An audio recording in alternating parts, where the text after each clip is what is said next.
Two world wars tore the heart out of the 20th century. They are a rent in the fabric of history.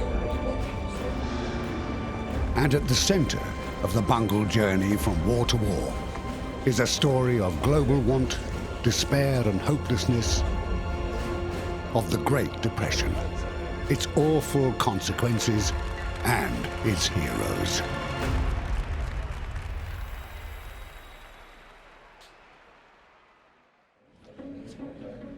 You look at the 1920s and you think, there were some good leaders there. There was Briand in France.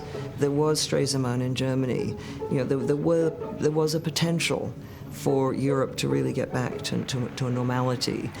And you look at the disappearance of those people from the scene, and you look at who is actually in power when a real crisis hits the world. And the real crisis that hits the world in this period is the Great Depression. And it hits a number of countries very hard indeed.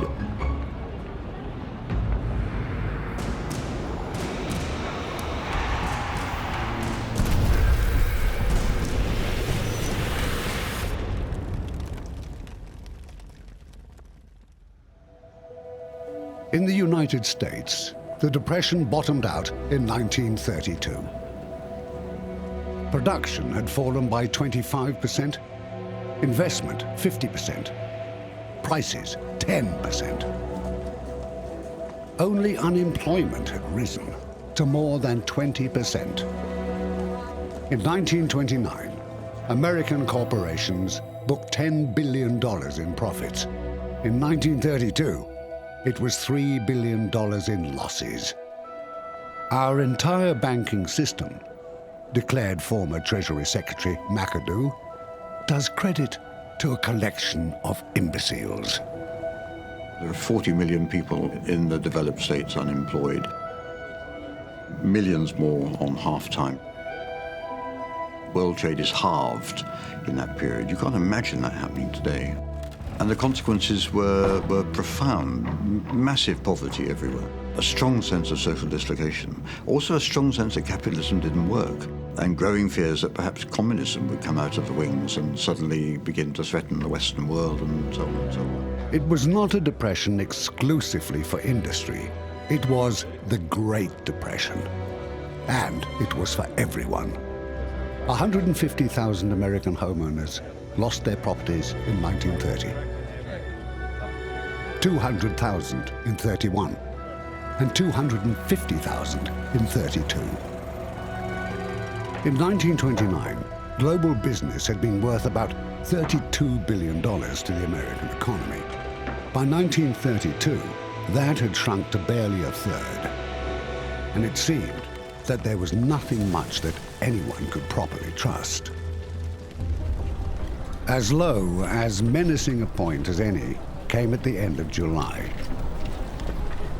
The Battle of Anacostia Flats as good as sounded the death knell of Hoover's presidency, when he sent troops to contain several thousand First World War veterans assembled in Washington to demand early payment of the war service bonus they had been promised. It's war, the greatest concentration of fighting troops in Washington since 1865. Using armed cavalry, tear gas and tanks, the army commander grossly exceeded his authority, driving the protesters from their camping grounds at Anacostia Flats and putting their shelters to the torch. Hoover, who had not been responsible for these excesses, was vilified. The commander, who was responsible, went on to become a national hero. His name was Douglas MacArthur.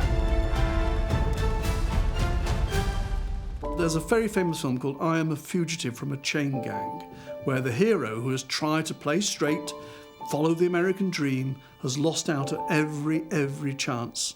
He's been traduced by and betrayed by the American state in one way or another. And at the end, his girlfriend, he comes back and he sees her very briefly. You've escaped a year ago, why haven't you been in touch? I can't. They're following me. They're there. They're everywhere.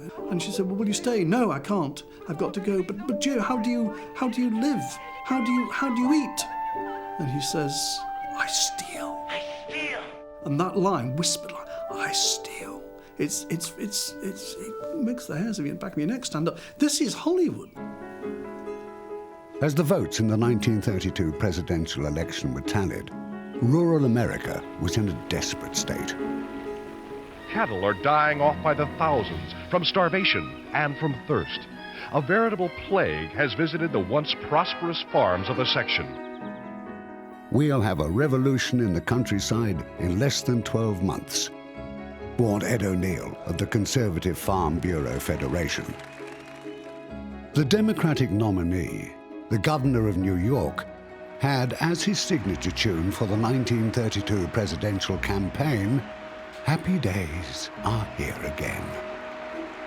His name was Franklin Delano Roosevelt. He swept aside the incumbent in the most one-sided election since Abraham Lincoln's victory in 1864. It looks, my friend, like a real landslide this time. He's by nature an experimenter, a pragmatist. Let's try that, let's try this, let's see what works. If something doesn't work, don't get discouraged, we'll try something else. That mood of optimism, gaiety, empathy, experimentalism, and a deep, deep faith in the American experiment and republic, which he never lost, is what makes him a politically indispensable figure. Convicted of tax evasion, the once all-powerful Al Capone faced 1932 in a less upbeat mood. Public enemy number one, they don't come any bigger than Alphonse Capone. From the nothingness of a small-time bouncer, Scarface Al has risen to control a crime and vice syndicate that grosses $100 million a year. His identity card at the state penitentiary in Atlanta, Georgia, records the following details. Sentence begins May 4th, 1932.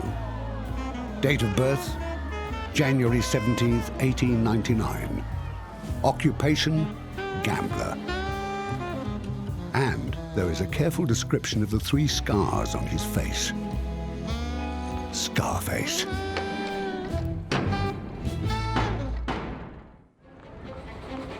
In Britain, the politically and personally promiscuous politician Oswald Mosley formed a fascist party in 1932. He'd been to Rome, and that's what Mussolini had advised him to do.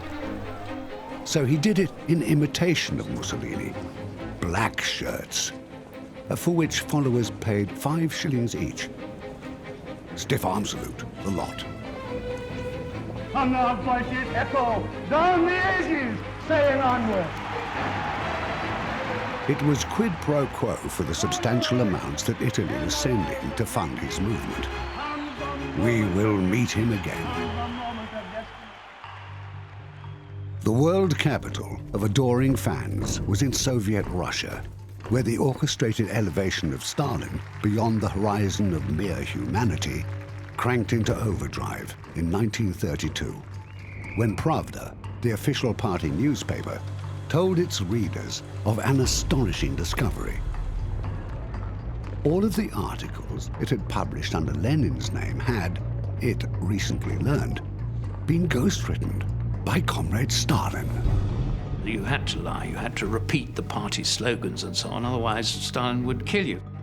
As the Russian maxim had it, you lied like an eyewitness. Stalin's image was everywhere, and communism was no longer a political movement. It had morphed into a religion. And the most delectable scent produced by the government perfume factory was called Breath of Stalin.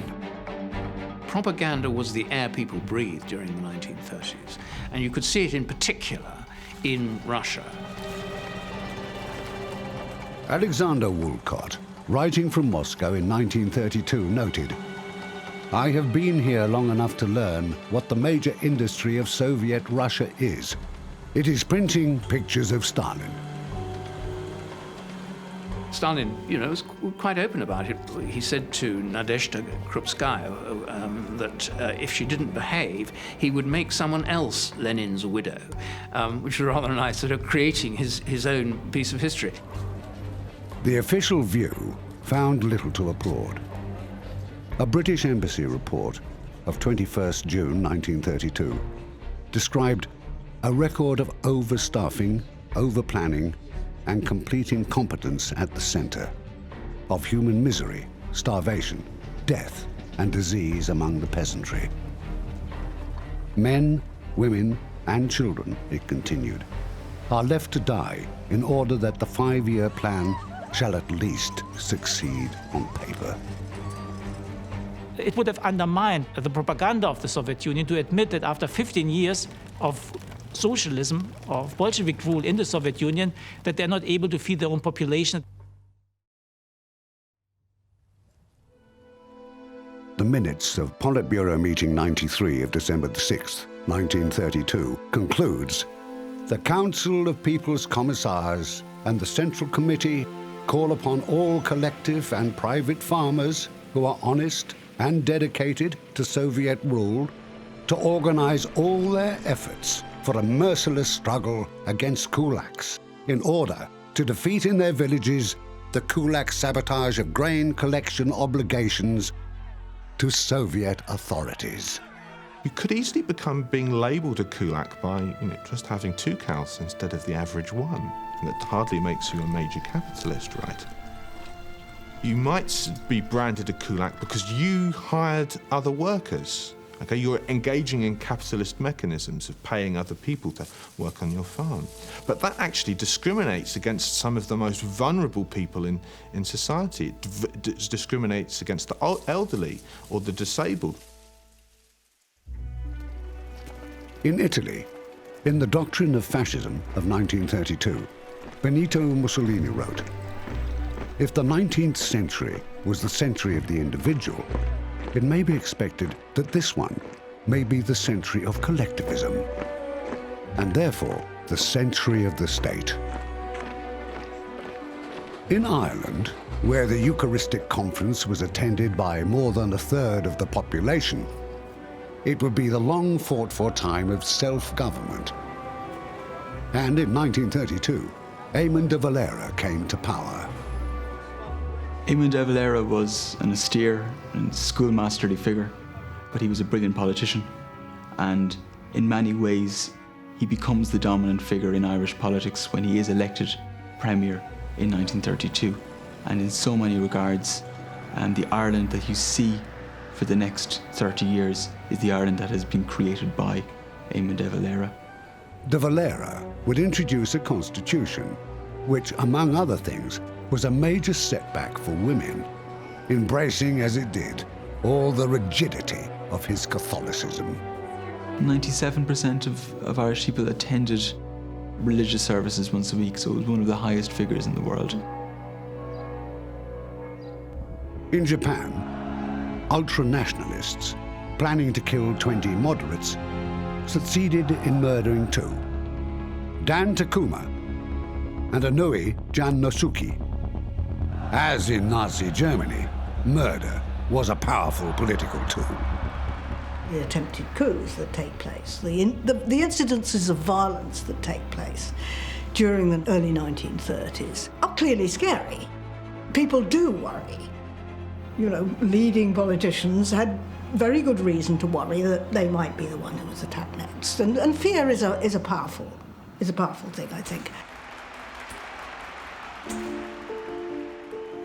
On January the 29th, 1932, Japanese carrier-based aircraft bombed the Chapai district of Shanghai, atomizing the fragile buildings. It was perhaps the first major bombing of civilians. It ruffled feathers, but no one did anything, and President Hoover made clear the basis for abstention from any intervention. "These acts," he said, "do not imperil the freedom of the American people." It was a fatal indifference, which would rebound against America almost 10 years later, when unchecked Japanese aggression reached the American naval base at Pearl Harbor.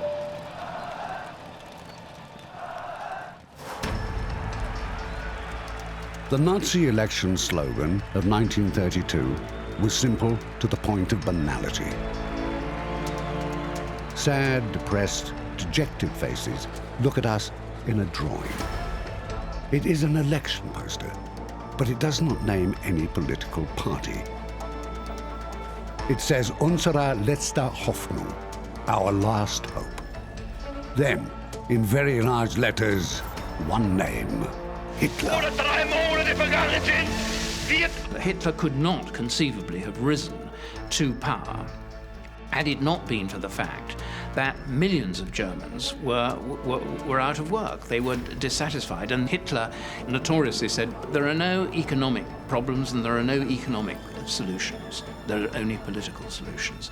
The rotten democracy of Weimar is responsible for your hardships and your sufferings, and what is required is a transformation of Germany led by me, a charismatic leader who will punish the people responsible for your ills, and that is the Jews and the Bolsheviks. On February the 26th, Hitler swore his oath as a civil servant in the Office of State Culture and Measurement in Braunschweig. It was a hastily contrived arrangement which technically gave the Austrian German citizenship, allowing him to become a candidate in the presidential election. In 1932, 13 million Germans voted for the Nazis, but this was not enough to put Hitler in power. He was not to achieve the chancellorship by his own efforts. He was put there by fools whose arrogance persuaded them they could manage this vulgarian. You know, you had all those people from those old families who thought Hitler was just a little jumped-up corporal, and they didn't take him seriously until it was too late.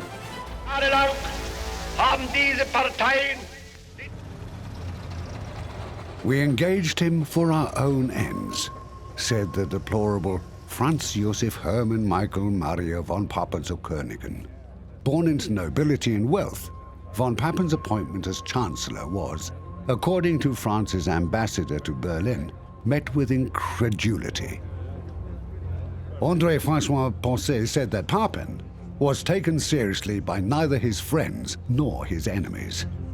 The German people desire nothing more than to live in peace in order to turn all the energies which they possess to the great problems which will have to be solved to bring about the reconstruction of the world after the war.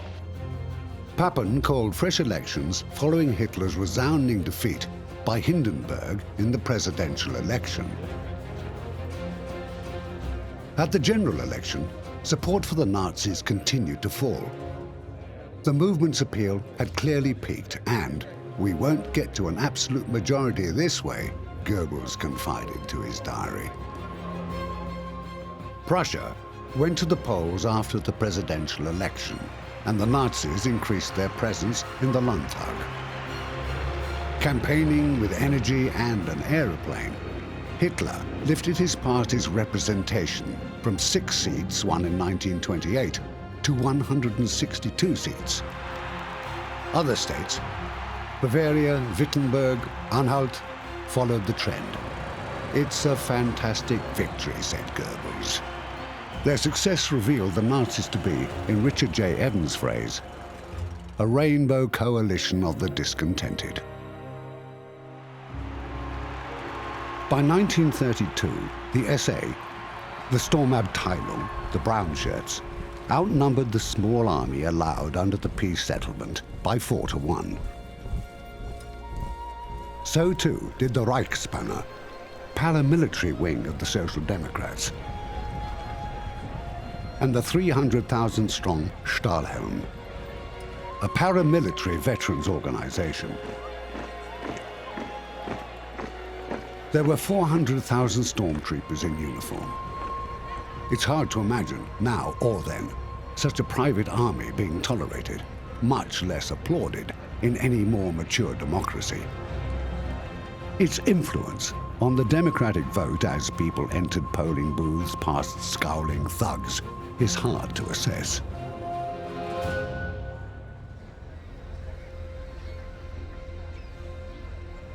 Fear was already sending people across the borders.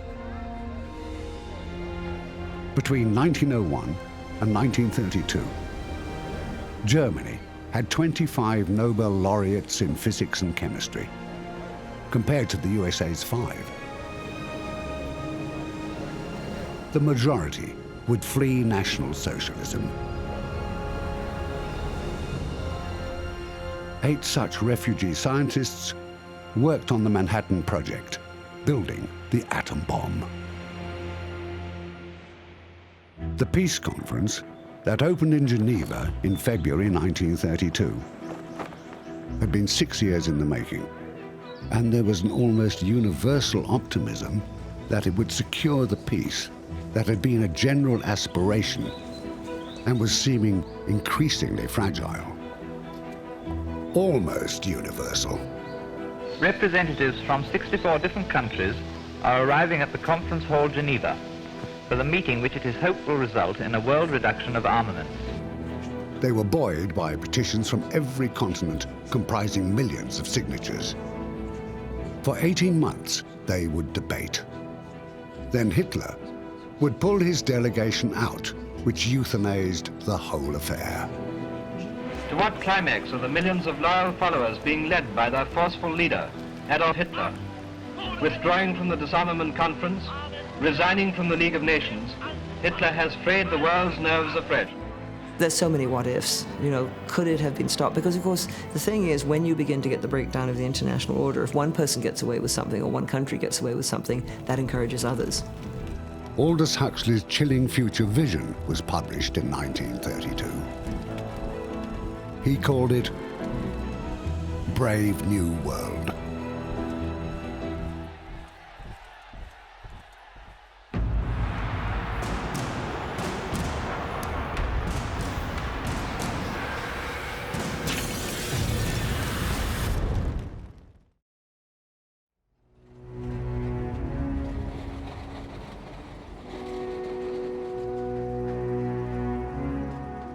On January the 1st, 1933, the newspaper Frankfurter Zeitung proclaimed, "The mighty Nazi assault on the democratic state has been repulsed."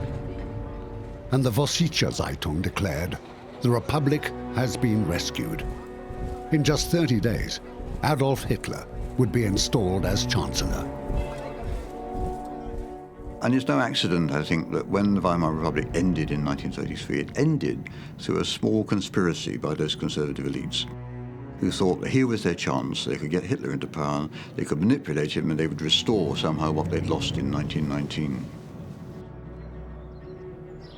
In January 1933, Hitler, through royalties from Mein Kampf and gifts from supporters, was comfortable.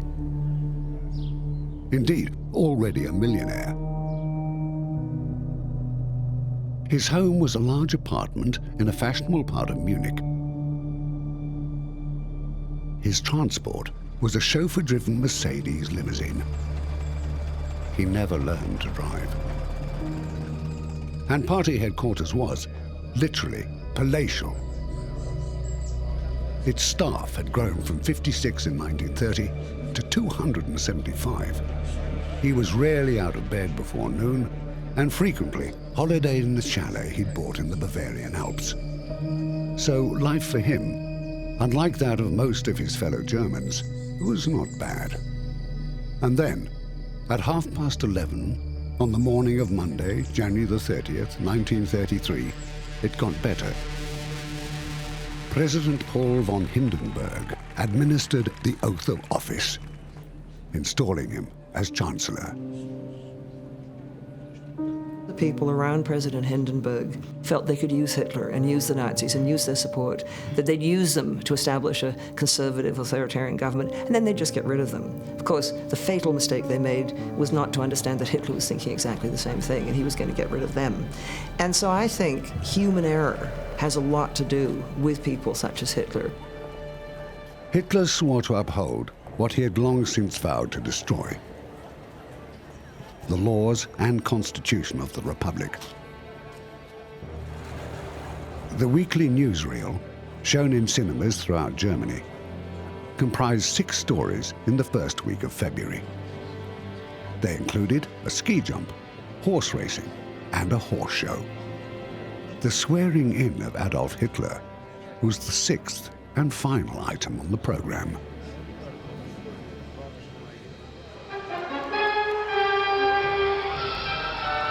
Adolf Hitler, leader of the German national movement, is made Chancellor of Germany, and Berlin goes wild in celebration of his victory. Torchlights parade like the Berlin Night as backers commemorate his victory by marching through the streets and through the Brandenburg Gate. The appointment of Hitler was not a miracle, though it confirmed his view of himself as an unstoppable man of destiny. It was just a shabby, shameful bungle. What were they thinking? Under the Weimar Constitution, the office of Chancellor was little more than cabinet chairman, and government decisions had to be by cabinet vote.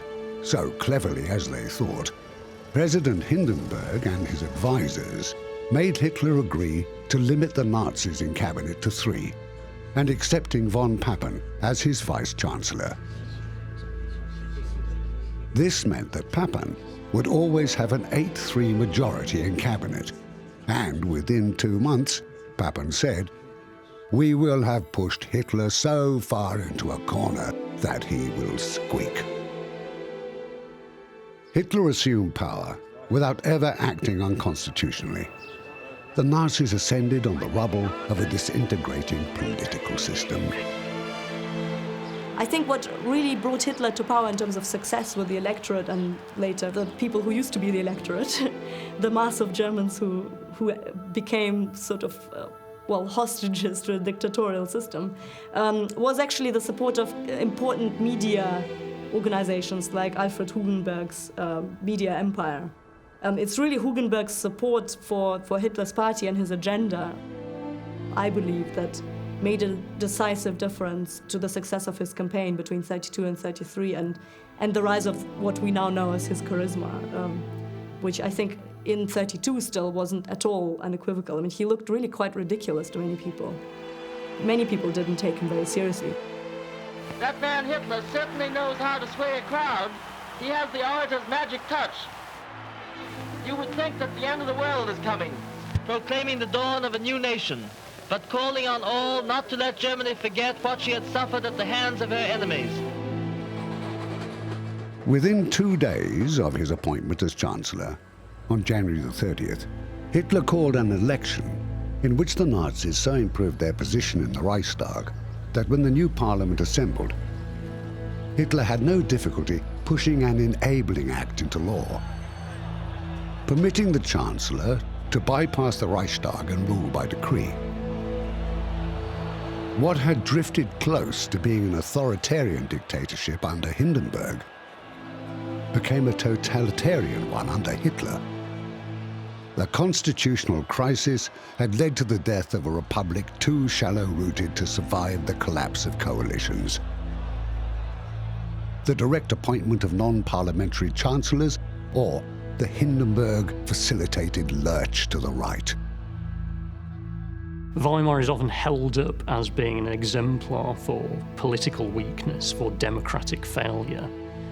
But when you begin to compare it to other states in Europe, it is actually one of the longest surviving democracies after the First World War.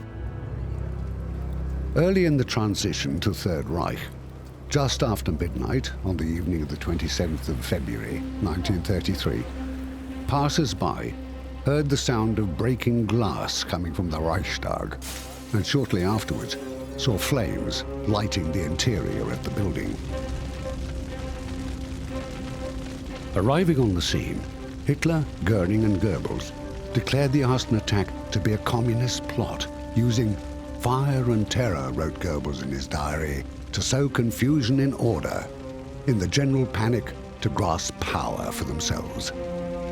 Sefton Delmer, reporting for the London Daily Express, arrived on the scene and Hitler confided in him. "You are now witnessing the beginning of a great new epoch in German history, Herr Delmer," Hitler said. Delmer's verdict on Hitler, reached after attending a rally at the Berlin Sportspalast along with 15,000 others, was that he was a crackpot.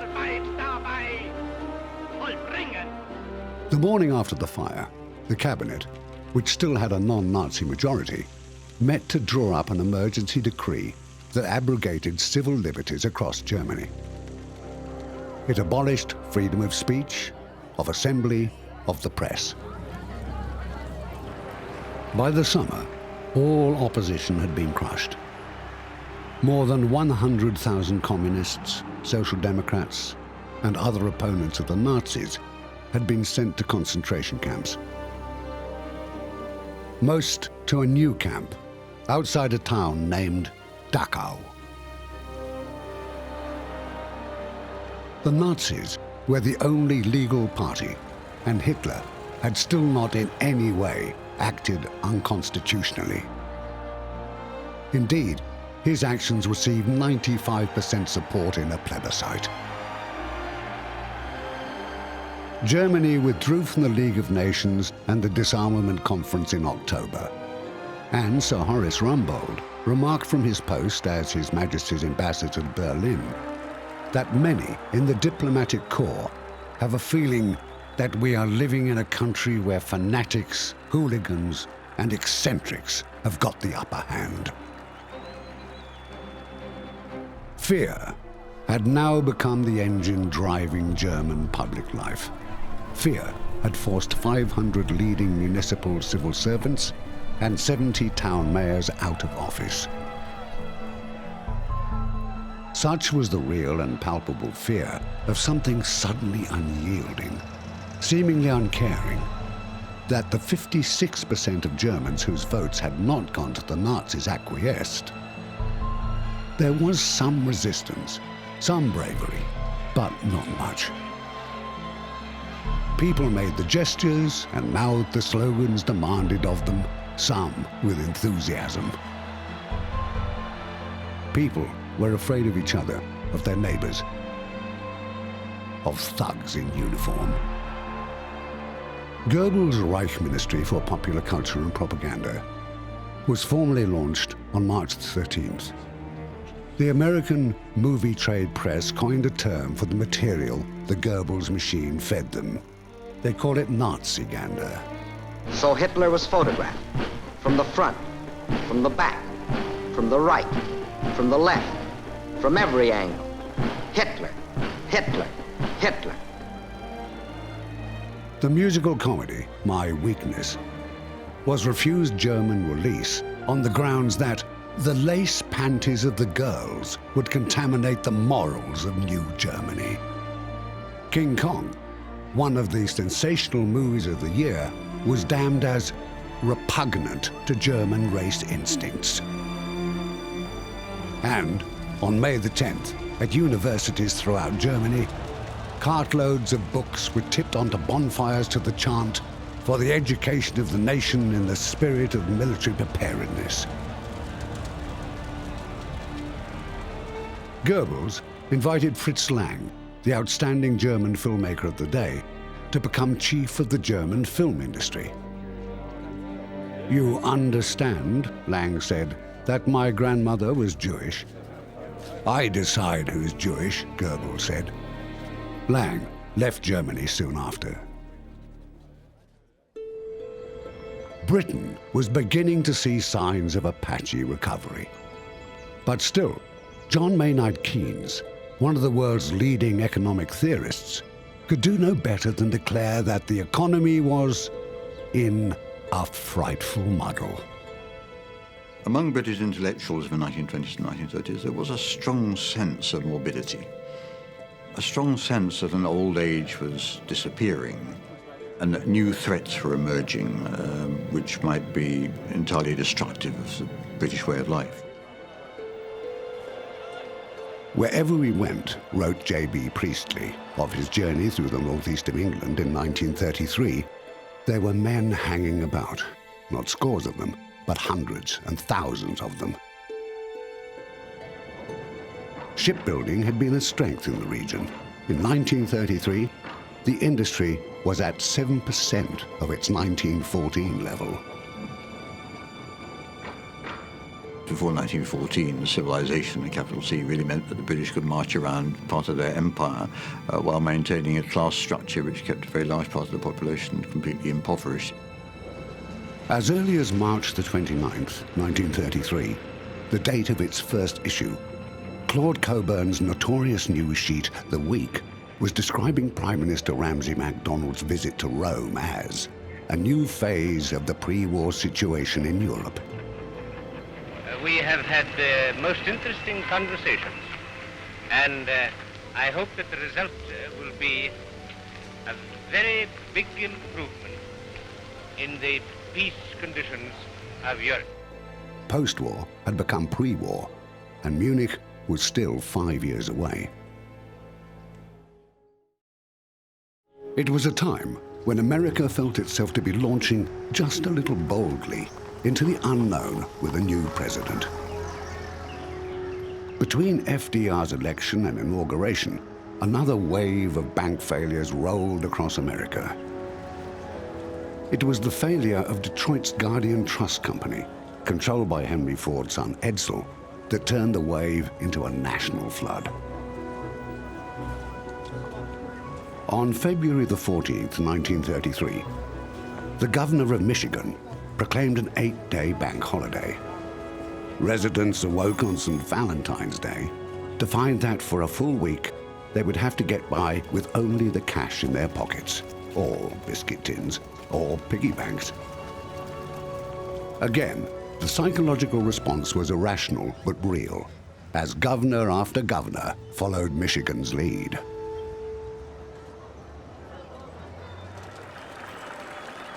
Then shots were fired at the president-elect by an unemployed bricklayer named Giuseppe Joe Zangara, who had bought a revolver for $8 from a pawn shop. His target was FDR's car, and his collateral victim was the mayor of Chicago. Mayor Cermak, critically wounded, is carried to Mr. Roosevelt's car. Resting in the arms of the president-elect, he is rushed to a hospital. Above the mayhem, a voice could be heard loud and clear. "I'm all right," Roosevelt shouted. "I'm all right." And people suddenly felt that perhaps he was. On March the 2nd, 2 days before FDR's inauguration, the New York Fed fell below its minimum gold reserve ratio. On the 3rd, it lost a further $350 million. $200 million in the form of wire transfers out of the country. When Charles Evans Hughes administered the oath on a Dutch Bible, which had been in the Roosevelt family for 300 years, there was a sense of urgency about the place. This is preeminently the time to speak the truth, the whole truth, frankly and boldly. Nor need we shrink from honestly facing conditions in our country today. This great nation will endure as it has endured. When Roosevelt did take the oath of office, the banks in most states were closed, and in others there was a limitation on how much you could withdraw. And this is as close to paralysis in a capitalist system as we can get. Banks in 28 states were wholly closed. Those in the remaining 20 were partly closed. Half of all household mortgages were in default, and the automobile industry that had been producing 20,000 vehicles a day was now building 2,000. In the wealthiest nation on earth, 34 million Americans, out of a total population of 120 million, had no apparent source of income. It was time for a new deal.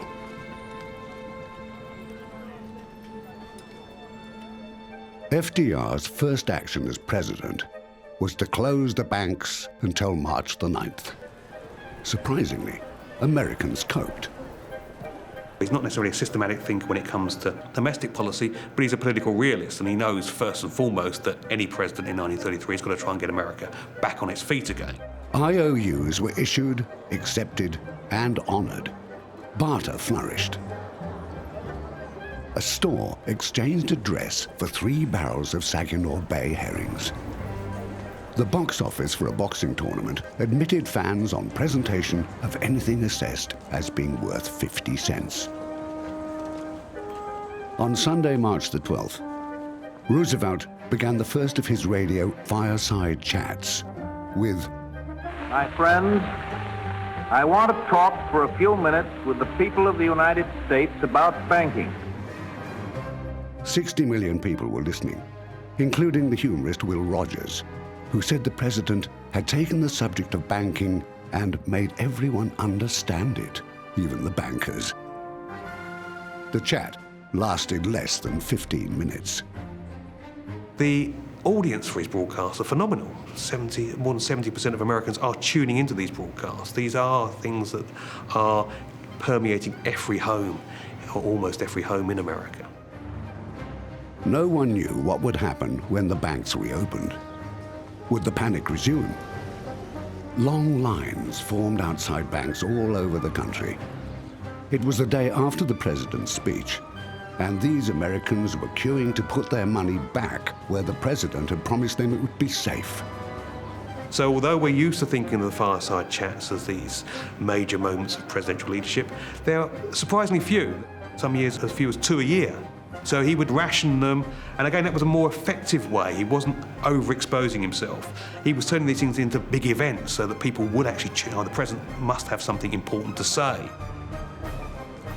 By the end of March, $15 billion had been taken from socks, pots and pillowcases and put back into banks.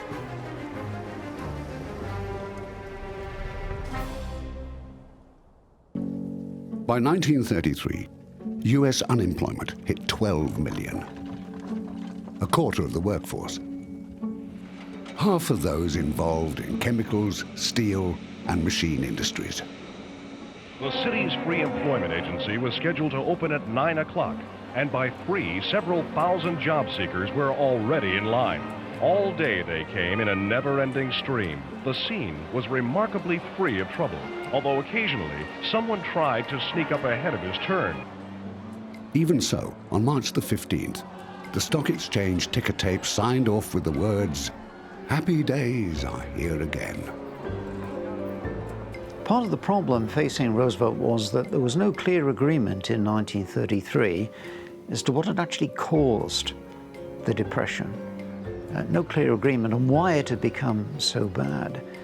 So therefore, Roosevelt's New Deal embarks on a number of different initiatives.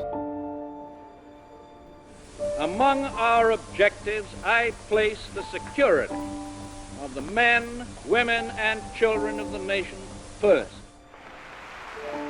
On April the 18th, Roosevelt announced to his advisors, whose reaction was apoplectic, that he had effectively unhitched the dollar from gold, allowing the currency to substantially devalue, to the astonishment of the entire financial world. In printing this additional money, Mr. Roosevelt has resorted to inflation, which is no longer the dreaded bogey it used to be. And the Dow went up like a rocket. Orders for new machinery increased by 100%, and overall industrial output lifted by 50%. The $10 billion spent in the US under the National Industrial Recovery Act of 1933 was part, but not all, of the story of recovery. It paid, amongst much else, for 122,000 public buildings, more than 1 million kilometers of road, 77,000 bridges, and 285 airports. About 450,000 Americans wrote to their president in his first week in office, and mail continued to arrive at between 4,000 to 7,000 items each day. During Hoover's presidency, one person had worked in the White House mailroom. For FDR, the staff was increased to 70. Most Americans had never heard their president speak before. So they believe that he wants them to do well. And when his policies fail, they begin to say, our president is being failed by bankers, corporate heads. We're going to take things into our own hands because we know this is what the president wants us to do. By the time the emergency session of Congress ended on June the 16th, the session that the president had summoned on taking the oath of office, FDR had signed 15 bills into law. These had been the 100 days. Central to the reform package was what led the New York Herald Tribune to exclaim, "Seldom, if ever, has so sweeping a piece of legislation been introduced to the American Congress." It was the Farm Bill, and it sought to arrest the decades-long slide in the agricultural sector that by 1933 had banks foreclosing on farm mortgages at an approximate rate of 20,000 every month. It was to try and bring a cooperative order to all of this that the World Economic Conference assembled in a museum in London's Royal Borough of Kensington, amidst the rocks and fossils. In 1933, a second World Economic Conference is convened in London, and it's sort of a matching conference to the disarmament conference that's taking place in Geneva at the same, more or less the same time. It's partly why it's in London, it's because all the hotels are full of the military guys in Geneva. The fate of generations may well depend upon the courage, the sincerity, the width of view which we are to show during the next few weeks. Let the world know that we can show decision and give leadership. Then, FDR scuttled the initiative with what has come to be known as his bombshell message of July the 3rd. He made it plain that fixing the national economy took precedence over an international arrangement. So the tragedy of the World Economic Conference in the summer of 1933 is that the three major democratic powers aren't able to do an economic and a financial deal which was there. I mean, they had the right kind of plans, but there was no political will to cooperate. And that then meant that everything that followed on from that, when they then tried to face Germany or Italy or Japan, was much more problematic. And of course, their economies didn't recover from the Depression, which just rumbled on all the way through the 1930s. So it was a catastrophe. In 1933, Hitler made his first speech as Chancellor.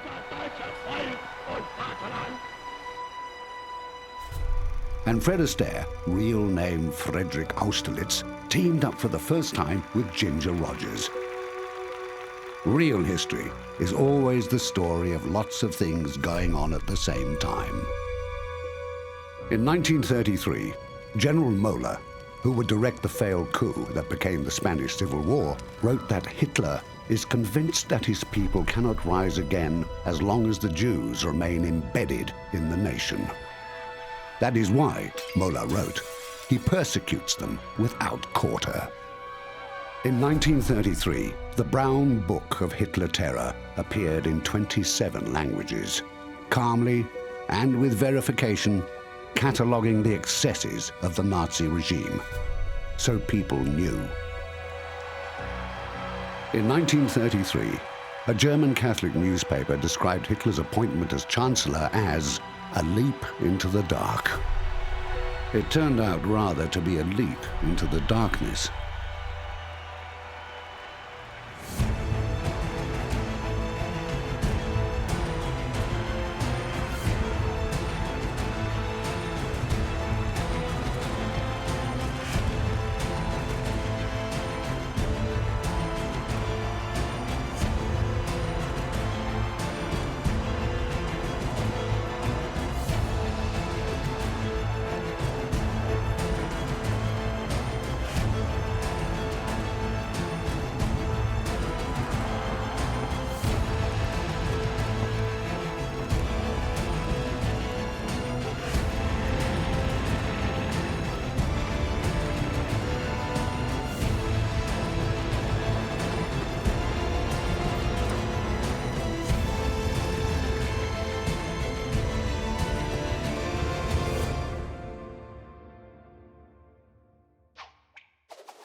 2 world wars tore the heart out of the 20th century.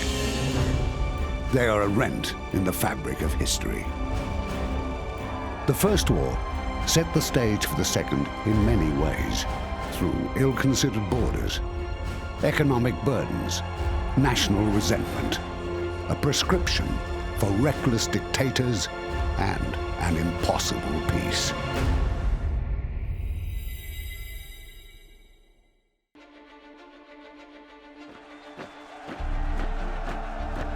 Whether action against Hitler in March 1936, when he sent troops into the Rhineland, would have ended or merely postponed his ambition, can never be known. The consequences of the failure to act are well known. The remilitarization of the Rhineland gives the National Socialist state and Hitler a set of resources that make them a much more formidable foe.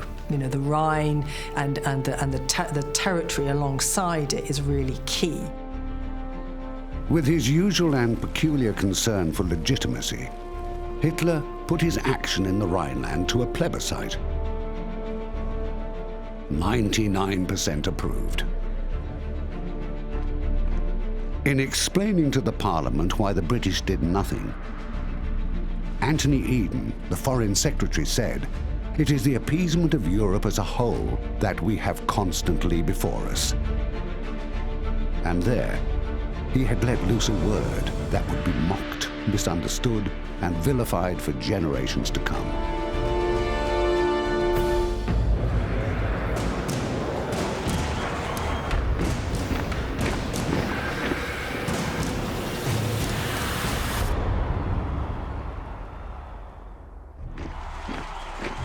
The militarization of the Rhineland seemed to the British to be a case of German troops marching onto German soil.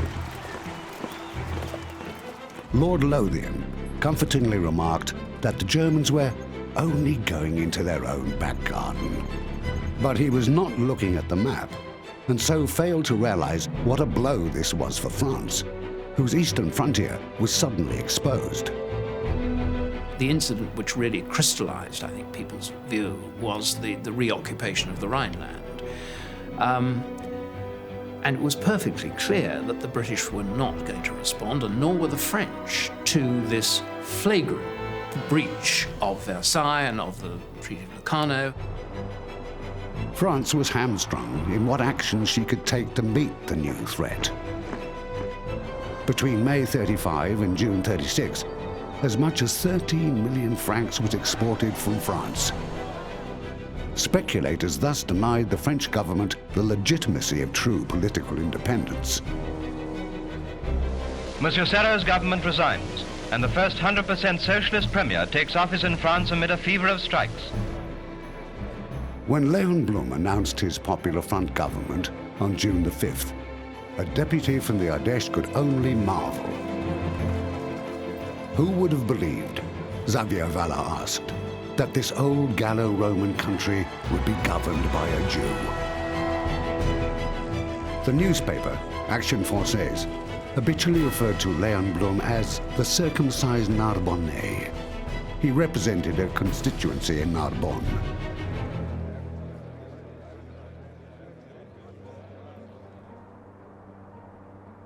On June the 27th, President Roosevelt accepted the nomination of his party for re-election. And so, I accept the commission you have tendered me. I join with you. To some generations, much is given, he said. Of other generations, much is expected. This generation of Americans has a rendezvous with destiny. His words carried a far greater truth than even he imagined. The 1936 election did more than return Roosevelt. As one of his aides remarked, it all but crowned him. If you just went by the newspapers of the 30s, you would have thought Roosevelt is going to lose because they were staunchly Republican. Roosevelt understands that. He says, I can't change what the newspapers are going to say, but I can command the radio. Roosevelt's opposition through 1936 came from the conservatively weighted Supreme Court, which, in judgment after judgment, struck down every major New Deal initiative, whether help for agriculture, the prohibition of child labor, or restructuring the bituminous coal industry. The Democratic administration and the Congress made a gallant, sincere effort to raise wages, to reduce hours, to abolish child labor, and to eliminate unfair trade practices. You know who assumed the power to veto and did veto that program. The angry president's reputation was sullied, his agenda crippled, when one justice, Owen Roberts, possibly sensing the meaning behind Roosevelt's language, tilted the majority in favor of progress. The necessity of adopting FDR's contentious court reform strategy passed. This New Deal endures, and it puts in place a different infrastructure for the central government. It makes it much more of a player in welfare, industrial relations. It extends its influence over other areas. This becomes transformative in the relationship of government to citizenry.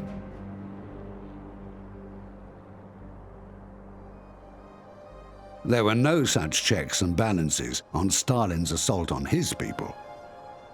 It has been said that the purges launched in 1936 were the Stalinist version of civil war.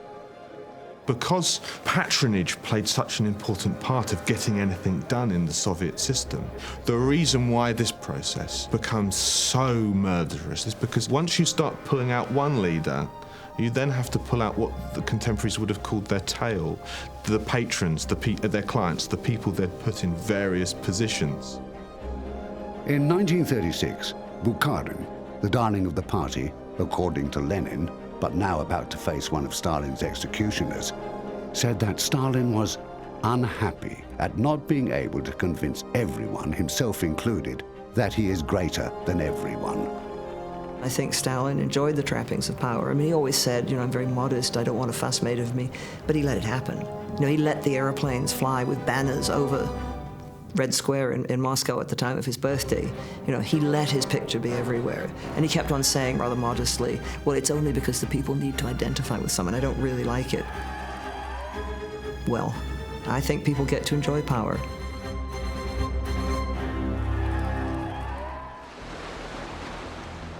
When under the heavy impact of the Great Depression that had started in 1929, the tide began to turn away from democracy. It did so forcefully in Japan. Anticipating all-out war following the Army's provocation of the Manchurian incident, the Army and Navy resisted towing the line drawn by party politicians and strongly opposed further development of party politics. They undertook an unabashed propaganda campaign aimed at turning the people against party-led government. In the 1930s, you get this concept of the Greater East Asian Co-Prosperity Sphere, whereby Japan sees itself as controlling areas which can then provide it with the raw materials and some of the energy that it needs, and in return they will export finished goods. In China, in December, Kuomintang leader Chiang Kai-shek was kidnapped by two of his own generals, the Xi'an incident. Following negotiations, he was released, having agreed that he would stop fighting the communists and join them in resisting the Japanese. Within months, the Japanese would launch a full-scale invasion. There was more pluralism. There was more opportunity for people to debate new ideas, both about how the war should be fought, but also about the kind of society that would be constructed after the war was over. In those terms, the Japanese invasion was one of the most profound political shocks to China of the entire modern era.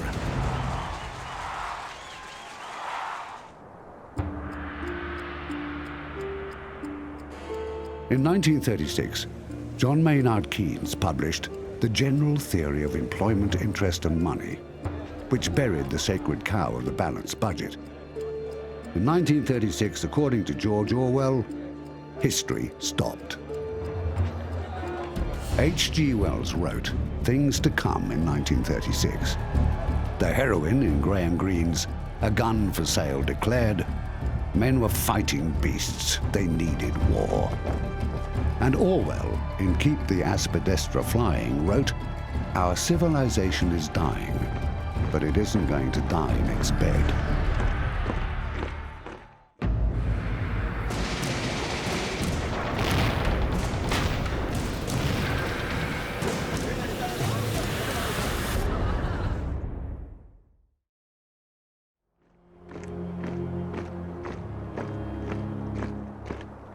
The threat of German nationalism, which Britain and France appeased, is portrayed often as the only disruptive issue which those countries faced. Had it been, perhaps Adolf Hitler would have been dealt with differently. But it was not. Italy, Spain, Japan, India, Egypt, Palestine, Iraq, Syria, and the Soviet Union, a constellation of issues confronted these two democracies.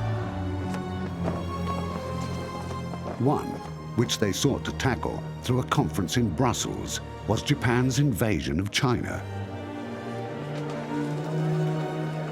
What you've got by 1937 is you've got some willingness on the part of both of the Chinese communists and the Kuomintang nationalists to work together to try and save China.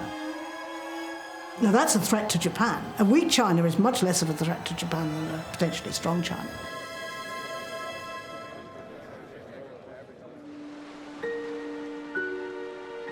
Japan's defense budget had risen from 465 million yen in 1931 to over 1 billion in 1935 and 3 billion by 1937. Troops and more troops are marching in the east, and still the world is wondering, must the mastery of China be decided by open war? World War II broke out on the 7th of July, 1937. This is not a date that European historians generally attribute to this event, but I think there is a very strong case that actually the Second World War began in Asia, and particularly with shooting between locally garrisoned Chinese and Japanese troops at a bridge called Lugotiao, known in the West as the Marco Polo Bridge. There is skirmishing here and there, and a tenseness as civilians wait and soldiers watch. Does each dawn bring the storm nearer, or will it die away beyond the horizon?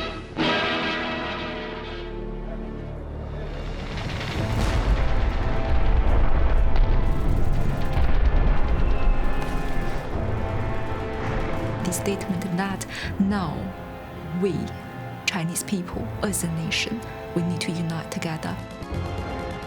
Despite the class, despite where we're from, and now we need to fight against the enemy from the outside. I think that was definitely a turning moment. Chinese defenders give themselves up. So the defending position is taken, and the soldiers of Japan march on.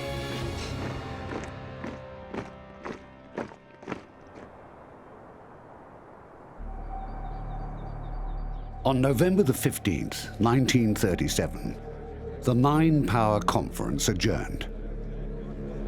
Its declaration rejected Japan's euphemistic characterization of its invasion of China, noting the reality and believing that the declaration described the essential realities of the situation, which was that Japan had launched an unprovoked, undeclared, full-scale invasion of China. The Brussels signatories admitted to finding it difficult to understand Japan's persistent refusal to discuss a way forward. And with that, they all went home. The onset of full-scale war with China, some say to some extent it's a cock-up. They don't bring it under control. By the late 1930s, what you've got is a China that is increasingly trying to unify itself. The potential for conflict was always there. If you have troops on the ground on both sides, the potential for conflict is there.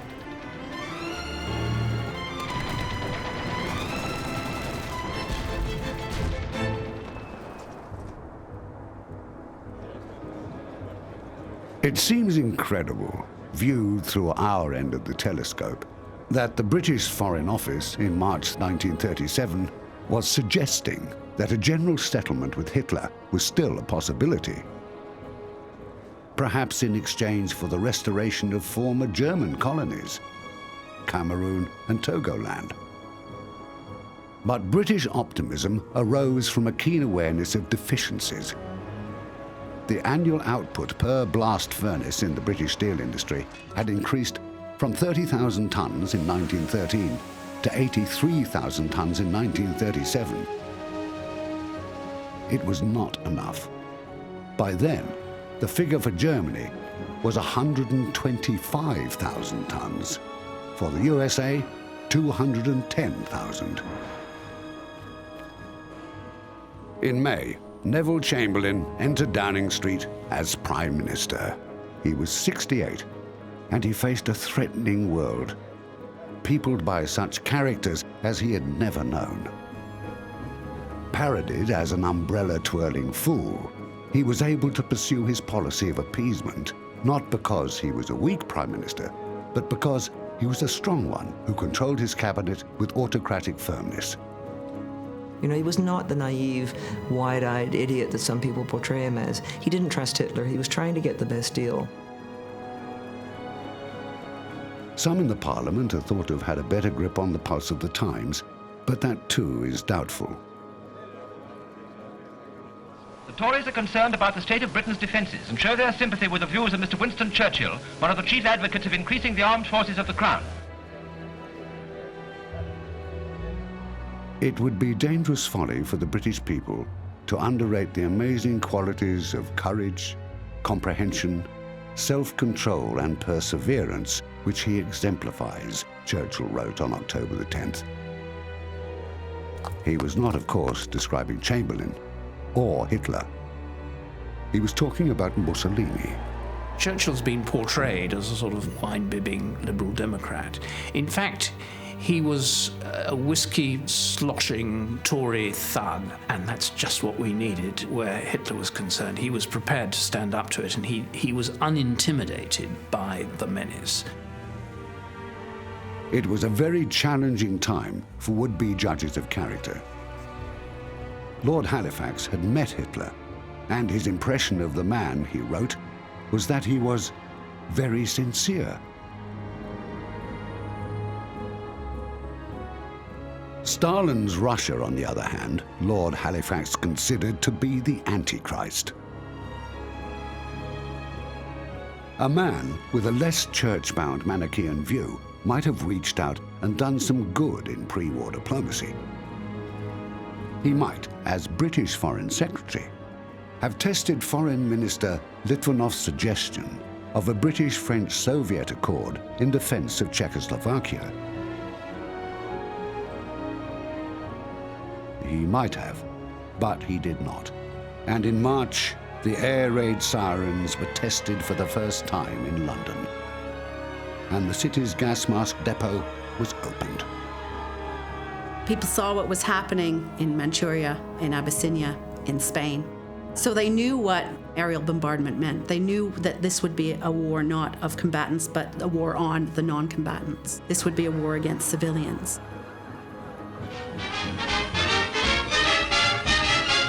Carry your gas mask, because you never know where you'll need it. Certainly an excellent way of getting to know your respirator, but maybe it's not so good a way of getting to know your partner.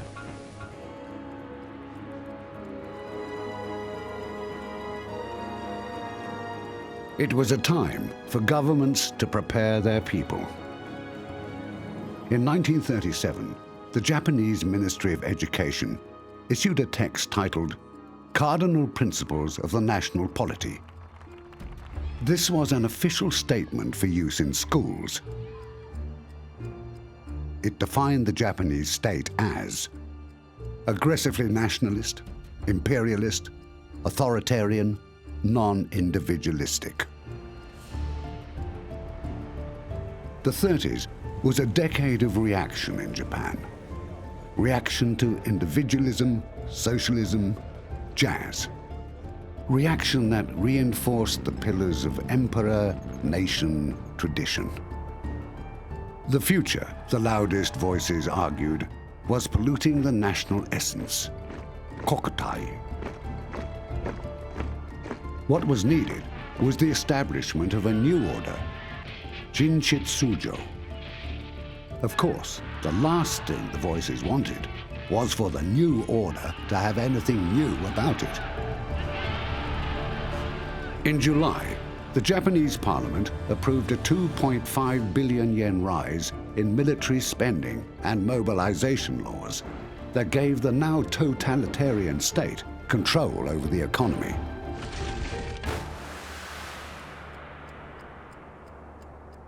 When Japan launched the full-scale invasion of China, America remained docile. The Dominions remained markedly shy of contributing to the defense of the region.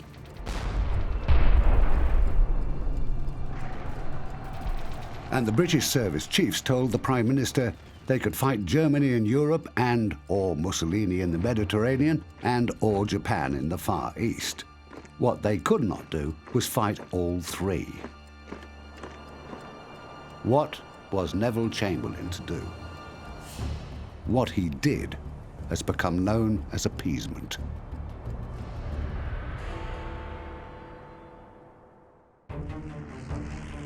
What Japan did was vent its fury against the Chinese, who had not succumbed in a few weeks, as they expected. Their aim was deadly, and unrestricted bombing of civilians became a Japanese trademark.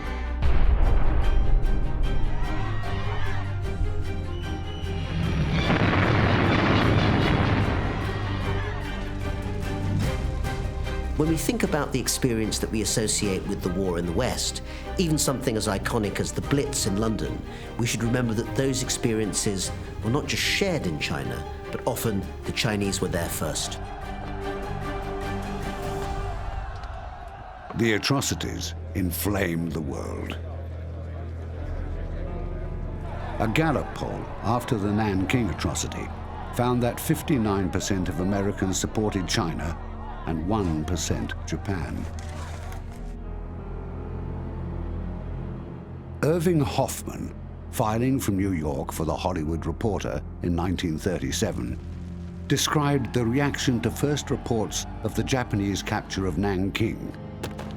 The shots, he said, inspire hisses from all parts of the house, and when a Japanese aviator is shot to earth, the house rocks with applause. When people look today at newsreel footage or photographs of the war in China in its first 2 or 3 years, 1937 to 39, I think what might strike them is not so much its strangeness, but its familiarity. The city of Chongqing, the temporary capital of China, being bombed at some seasons almost on a daily basis with incendiary devices dropped by Japanese planes. The digging of trenches in the streets of Shanghai during the desperate battle for that city in the summer and autumn of 1937. The training and drilling of troops, often at very short notice and desperation. The sending of refugees from the vulnerable cities to the interior, to the countryside. China's problem was that she lacked organization, and most of all, she lacked modern weapons. In Europe, an undeclared race was on to match the offensive capability of potential enemies. And the emphasis was on air power. In 1937, Germany built 5,606 aircraft. The USSR, 6,033. Great Britain, 2,218. Italy, 1,794. And France built 370.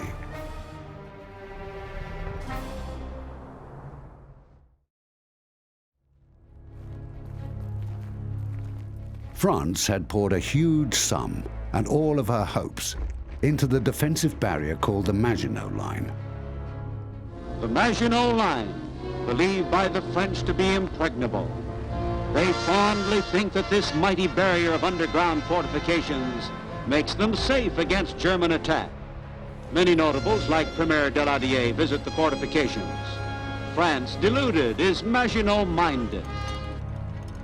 If war came in any other form or trampled into any other part of France, there would be disaster.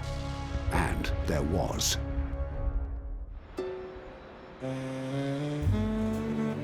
But there was always something about France that did not quite seem to have a grip on the real reality. It was still the center of life and letters, the fashion capital. In 1937, Cristobal Balenciaga, the man Chanel said was the only couturier, the rest of us are just dressmakers. And Dior, acknowledged as the master, opened his salon and, as Piers Brendan put it, the franc was allowed to float, and it sank.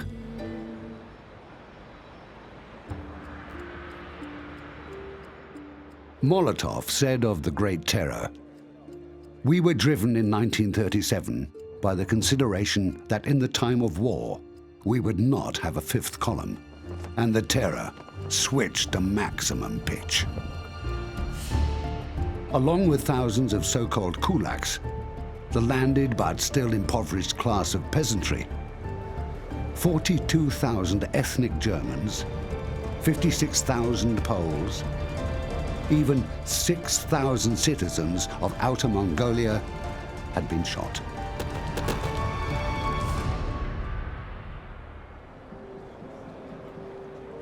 An insignificant number compared to the victims of the forced famine in the Ukraine, or the much worse that was to come. Stalin had also purged the Red Army, killing 13 out of 15 army commanders, 50 out of 57 corps commanders, 154 out of 186 divisional commanders, and 36,000 other officers. Of the 80-member Supreme Military Soviet, 5 survived the 1937 purge. Stalin probably was a monster, right? You wouldn't be wanting to invite him to your dinner parties. But Stalin's historical reputation in Russia today does rest on the fact that Russia today considers that there were positive and popular achievements of Stalin. But if everyone is supposed to have betrayed one man, asked author Eugenia Ginsburg, who spent nearly 20 years in the Gulag, isn't it easier to think he has betrayed them? On November the 22nd, the Chicago Tribune published a story filed from Berlin. It said, "A famous Viennese specialist has disclosed what he claims is a record for going through the spookiest experience in modern doctor's practice.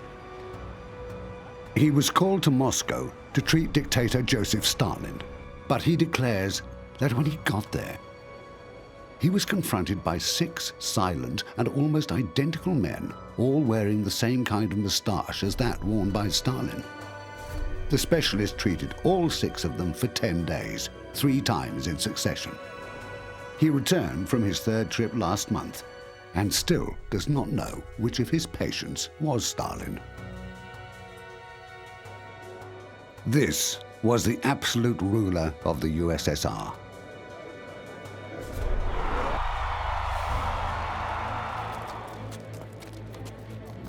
In Spain in March, at the Battle of Guadalajara, Republican forces sent Italian formations into headlong retreat.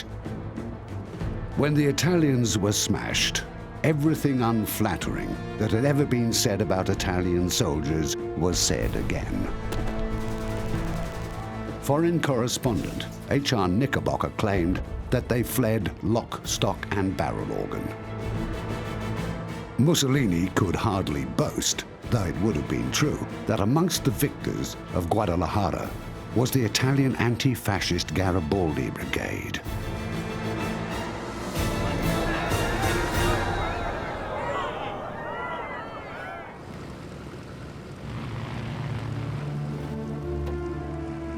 The strength of Germany's Condor Legion never exceeded 5,000, but its firepower was greater than that of the combined air forces of World War I. At 4:30 p.m. on April the 26th, 1937, its bombers arrived over Guernica, the holy city of the Basques. It is difficult to nominate the moment when Nazism first revealed what it would devour, if ever it entered the arteries of Europe.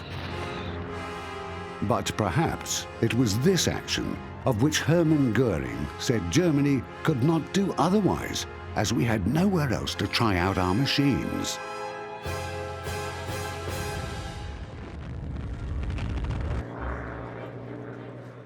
In 1937, Pablo Picasso poured his heart and outrage into one of art's most impassioned paintings. Picasso does seem to have done something that has endured and still keeps a message that we recognize and respond to today. Its impact at the time was modest. It was exhibited in Paris in 1937 in the Spanish Pavilion, and people had difficulty understanding it. Crowds were more attracted by Dufy's homage to electricity.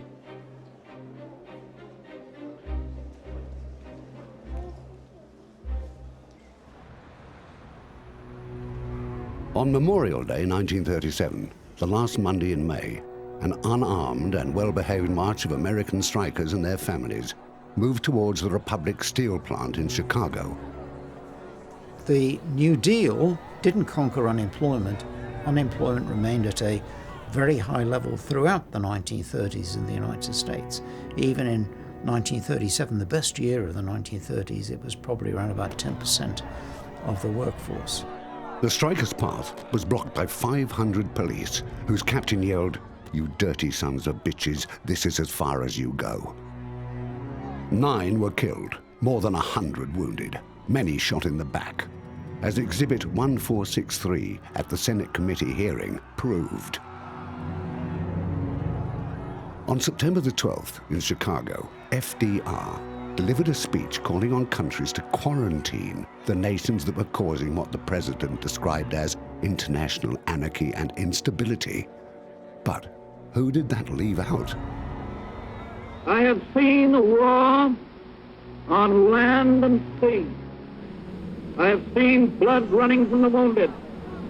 I have seen men coughing out their gasped lungs.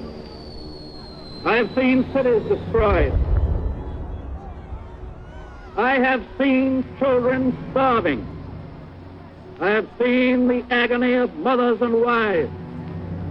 I hate war.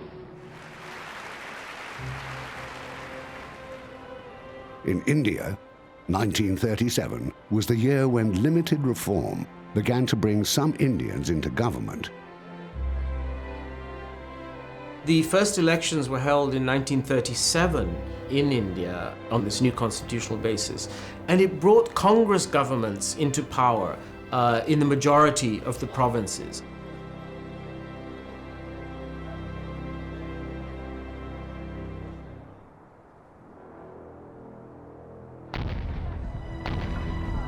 Elsewhere, the general trend seemed to be retrogressive. Terror was rampaging through Spain. To the east, new records in monstrosity were being set in the Soviet Union. And in China, a foreign nation was pressing a full-scale invasion. The history books say that the World War started in 1939. Some even say 1941. It's a matter of perspective.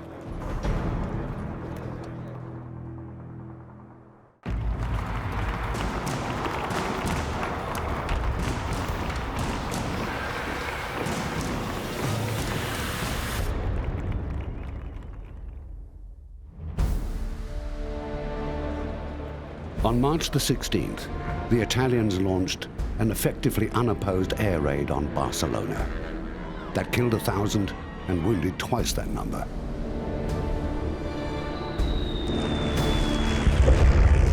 "This will send up our stocks in Germany," said Count Ciano. They love total and ruthless war.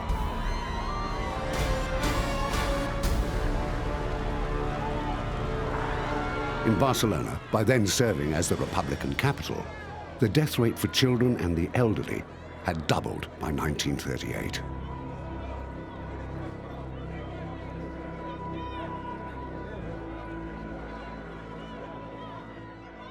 Here are official pictures of Italian units in Spain and members of a contingent being decorated by the insurgent general. Very hush-hush has been the attitude over the presence of these foreign volunteers. Their numbers have never been published.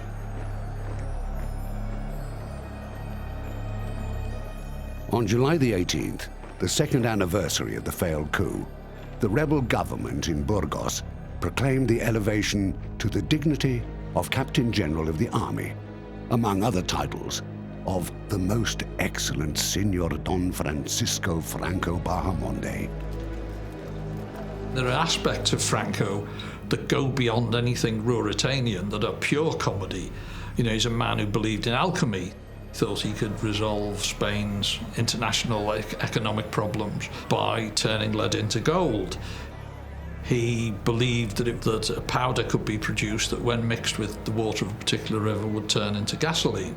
Some of the things he says are seriously comical. The significance of Franco's appointment would not have been lost on the Spanish establishment, which would have recognized Captain General of the Army as a rank reserved for the Spanish monarch. There's also a seriously terrifying side of a man who has no compunction about murdering large numbers of his compatriots. If we compare what is comparable, a higher percentage of the Spanish population was killed by Franco than the German population was killed by Hitler. So I'm not a fan.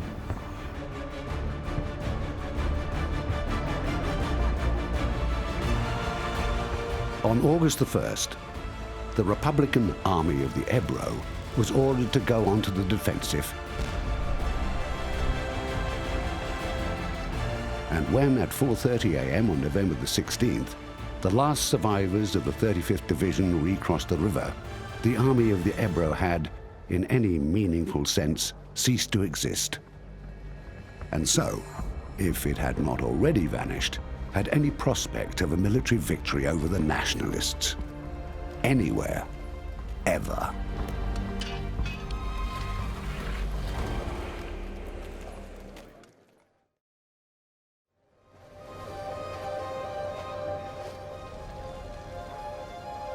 By September, only 7,102 foreigners were left in the much celebrated and romanticized international brigades. They were to leave behind 9,934 dead and 7,686 missing. As the Republican forces prepared to face the final and decisive rebel assault on Barcelona, they could count only 40 tanks, less than 100 field guns, barely 50 serviceable aircraft, and only 40,000 rifles.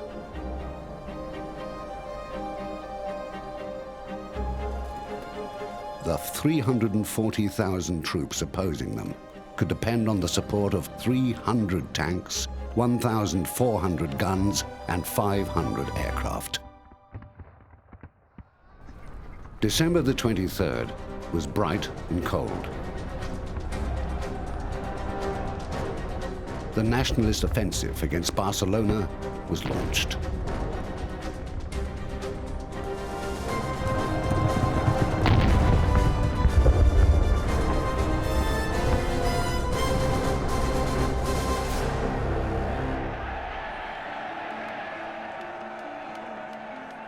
Under a February 26 byline, AAP reported, "Swear with us that Austria shall live forever," was the slogan of a torchlight procession, in which 35,000 adherents of the Fatherland Front took part in one of the greatest demonstrations in Salzburg's history. The correspondent goes on to report that Nazis who refused to uncover when the Austrian anthem was sung had their hats knocked off. Chancellor Schuschnigg announced a referendum that would ask whether voters supported a free and German, independent and social, Christian and united Austria. They would not be allowed to answer.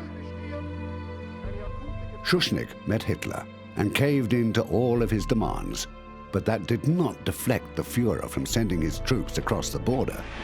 As Chancellor Schuschnigg of Austria accepts Hitler's terms and reforms his cabinet with Austrian Nazis. Forgotten is the sensation of Germany's army changes. Chancellor Schuschnigg's surrender has set the front pages a new puzzle. Reflecting on his meeting, Schuschnigg said he felt as though he had met a madman who thinks he is God.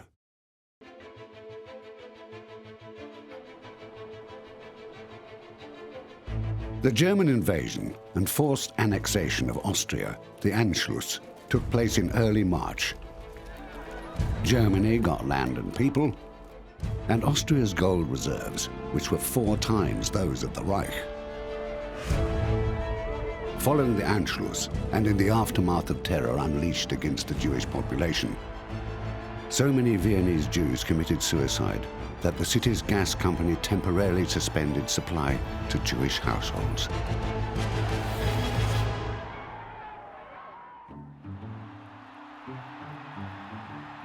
Two months after the Anschluss, a football match was scheduled for Berlin.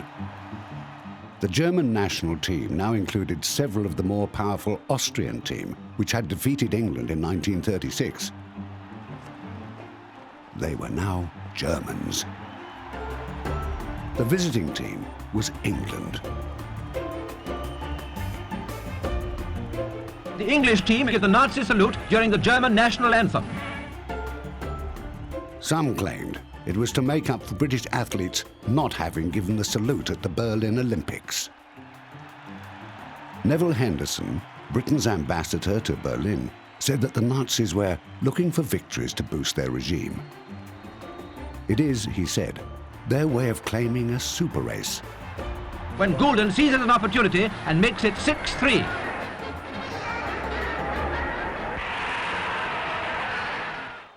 Because of Spain, Ethiopia, and other pigeon-chested posturing, Italy, between 1935 to 1938, spent almost as much of its GDP on military matters as Germany, and about double the proportion expended by Britain and France.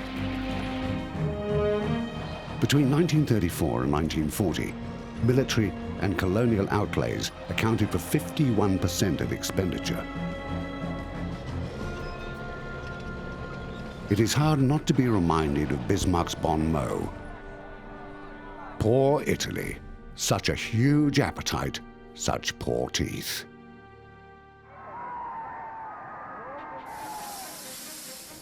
In early May, Hitler, with an entourage of 5,000, made his second visit to Italy. A very different figure from the fresh-minted junior partner of his first tour. Hitler makes his triumphant progress towards Rome. At the specially built Ostia station, the German dictator is met by the King of Italy.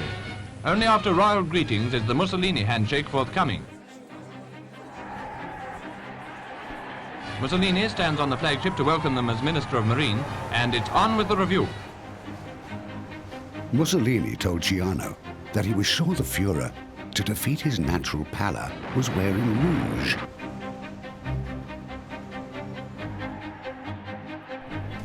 With Austria safely pocketed, attention turned to Czechoslovakia, or at least its western region, the Sudetenland, where lived 3 million ethnic Germans.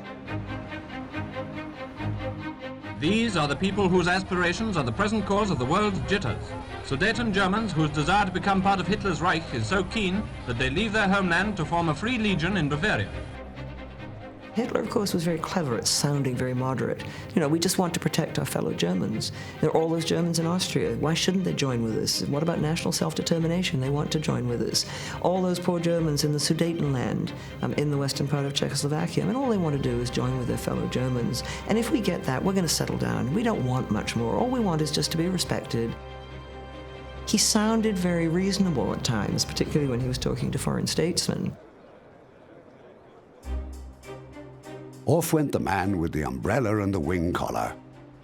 bringing to the international crisis, according to the narrator of British Movietone News, his courageous genius. So what do we see about Chamberlain? We see that he is a man who is very concerned with being popular, with being liked, with being loved, with being admired. This isn't about romance as such.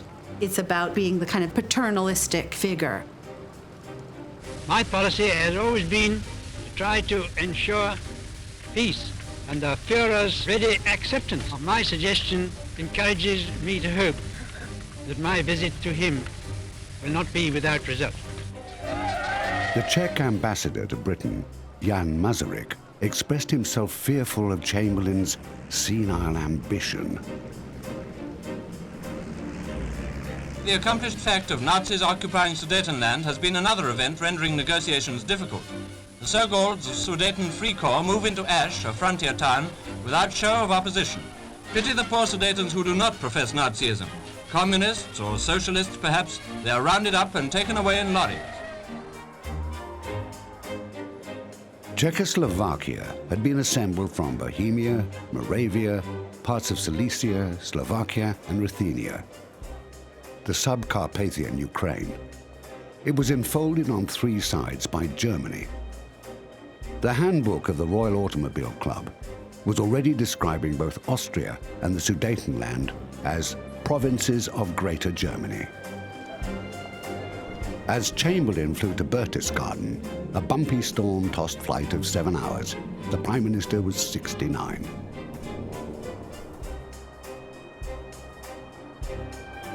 As soon as Hitler sees that old man, said Mussolini, he will know that he has won the battle.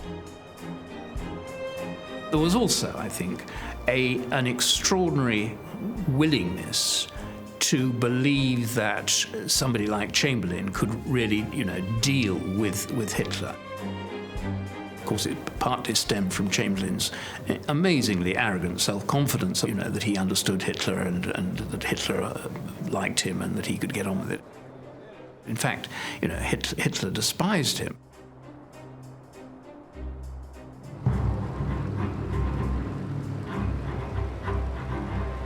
I've come back again rather quicker than I expected. In a few days, I'm going to have another talk with Herr Hitler. Only this time, he has told me that it is his intention to spare an old man another long journey. Perhaps Chamberlain's greatest mistake was to think that he stood atop the world's most powerful empire, and that was weight enough to press against the dictators. It was not. And a greater effort, an effort, to bring the American and/or Soviets and/or the Japanese into the process may have had an effect.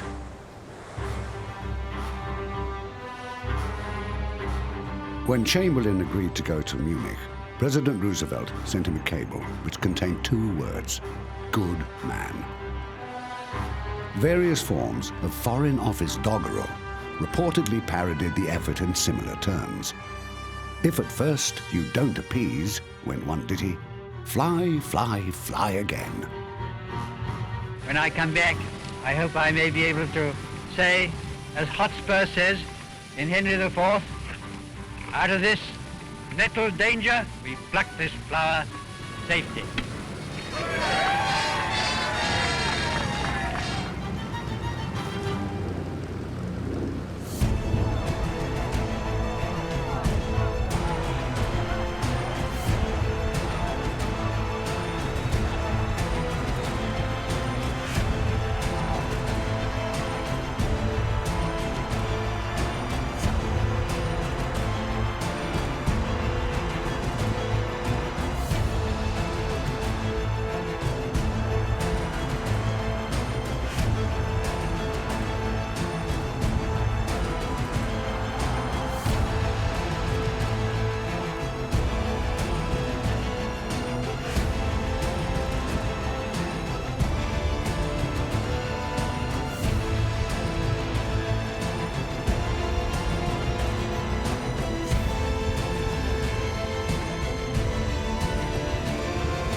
Two world wars tore the heart out of the 20th century. They are a rent in the fabric of history. One world before, another after. Between these two tragedies, a mere 20 years. 20 years of peace that produced war. Peace that failed. Impossible peace.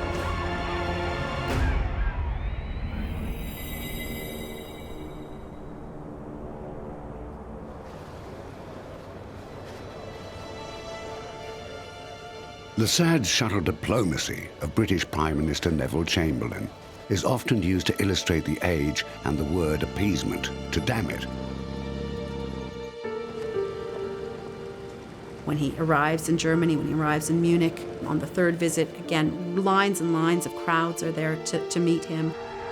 He's completely treated to these great, great crowds of those who see him as the savior of peace. The British Premier goes straight to the Führer House where the fateful conference is to take place. He walks up the steps with von Ribbentrop deep in thought. It is 2 o'clock in the morning and agreement has been reached. Hitler signed. Then the signature of the prime mover in the negotiations, the Prime Minister, goes on to the document. Peace is safe. Adolf Hitler had got the Sudetenland and claimed it was the end of his territorial ambitions, but it was not. The Anschluss exposed Czechoslovakia. The occupation of Czechoslovakia would outflank Poland. This was a plan, not a random series of grand larcenies. And if it was a plan, what must follow was blindingly obvious. Except to the blind.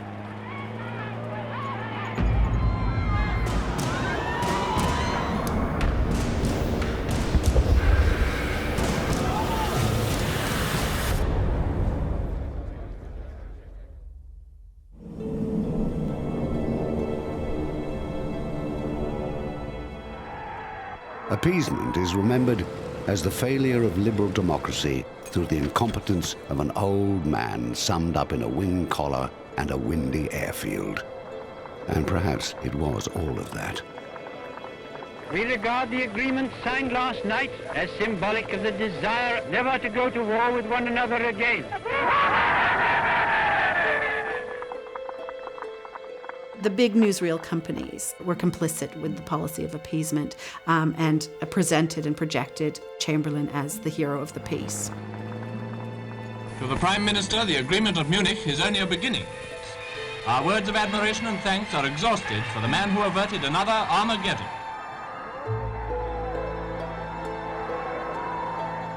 Three weeks prior to traveling to Munich to meet the Führer, Neville Chamberlain had written that he thought Hitler was half mad.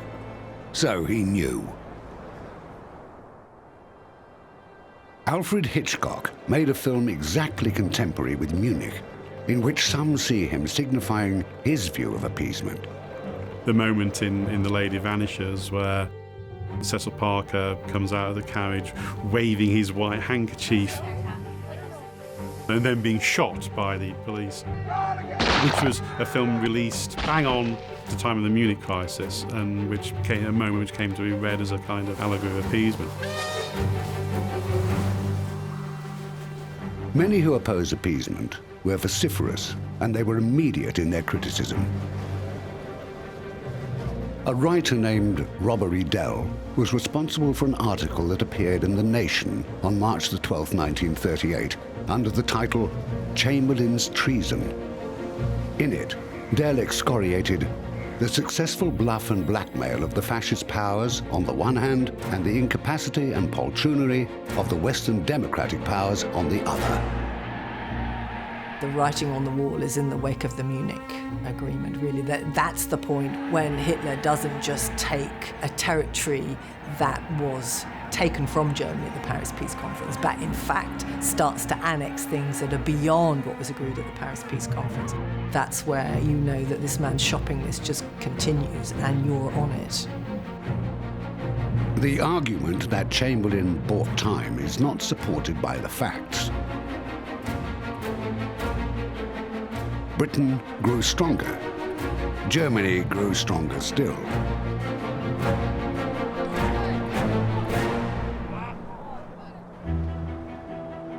The French parodied Chamberlain as Monsieur Jean Berlin, Mr. I Love Berlin. But we should remember, when Prime Minister Daladier returned from Munich expecting to be booed for the sellout, he was cheered to the rafters. There's a famous story of him expecting to be lynched because he sold out to Hitler, and instead the crowds are cheering at the airport because he's brought back peace for a few more months. He comes out and he says, "Les cons," the idiots. The reason was simple. The world breathes again, said the newspaper Parisois. We can all live.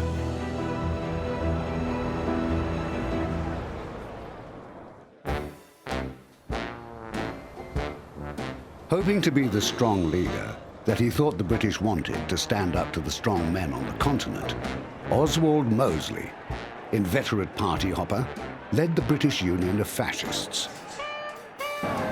Mosley was a notorious philanderer. It is said that his private motto, combining social conscience with rampant libido, had been vote Labour, sleep Tory.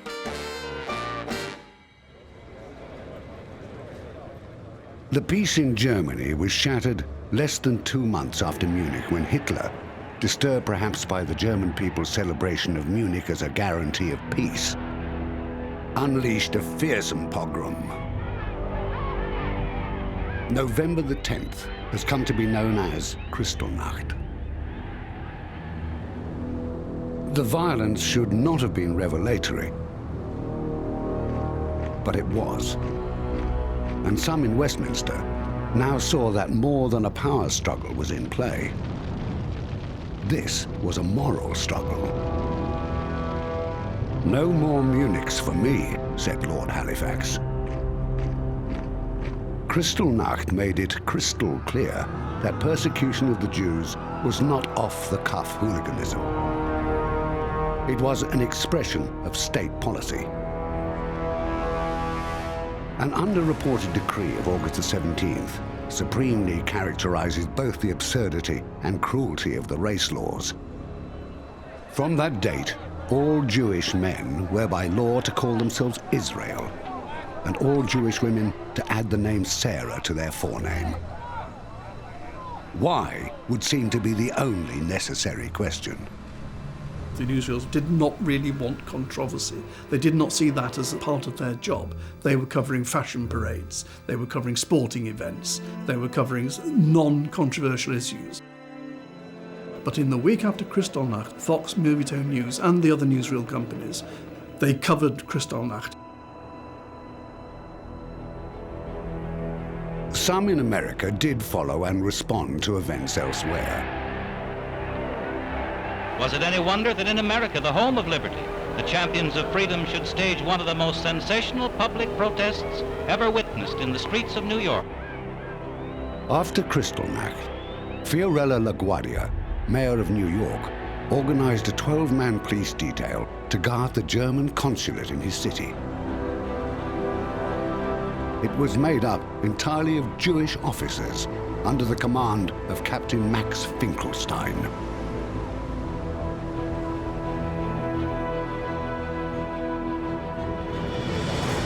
In France, the election of Léon Blum's Second Popular Front produced a government that lasted only 26 days.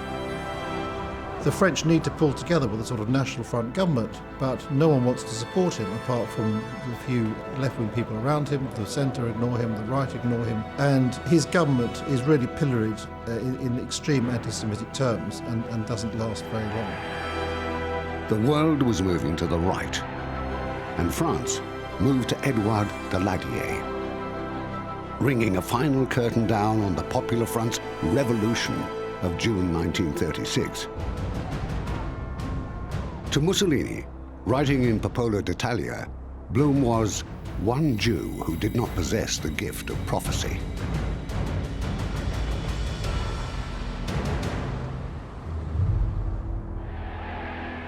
Mussolini's regime had never been better than half-hearted on the subject of race, but as it cozied up to the Reich, it became full-throated. The regime finds that Italian soldiers, Italian administrators, actually rather like beautiful Ethiopian women and are perfectly capable of having relationships with them. And Mussolini reacts personally, actually, like saying, well, how do I explain this to the British? Real imperial people don't do that sort of thing. And so Italy starts bringing in tougher and tougher legislation.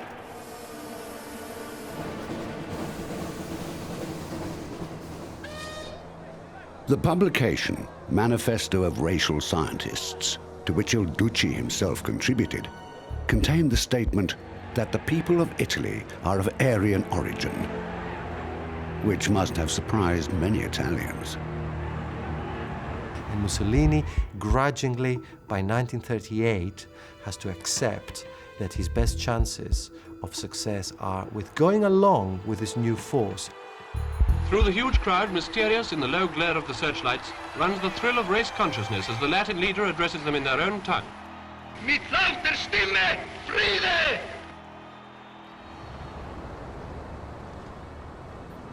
By the time he received the news of Kristallnacht, Mussolini had so reinvented his racial policy that he could tell Ciano he unconditionally approved of Germany's policy towards the Jews. Legislation was passed mimicking the Nuremberg laws. The first clause prohibited the marriage of an Italian citizen of Aryan race to a person belonging to another race. Rome is having quite a glut of weddings. The latest is that of the Duce's eldest son, Vittorio, Air Force hero of the Abyssinian War.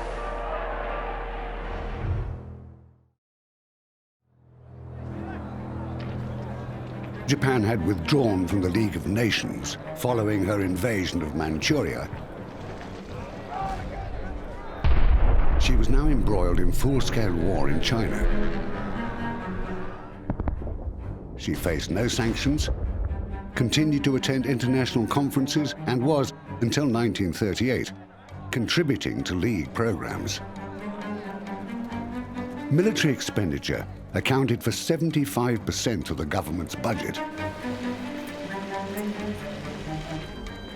And Japanese ambitions were not about to be curtailed. On February the 18th, Japanese planes bombed the provincial capital, to which Chiang Kai-shek had withdrawn his government.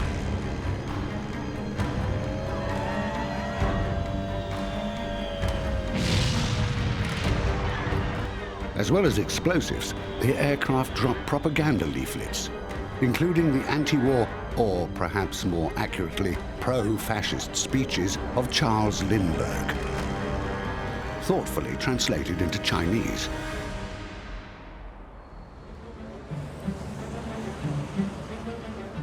In a world of evil places, people, ordinary people, cannot be blamed if they look for escape. The comic book really emerges in the United States in the late 1930s. But we see a transformation in the content from this sort of funny humour strips to the emergence of adventure stories, and particularly the superhero. The first Superman comics are published in 1938.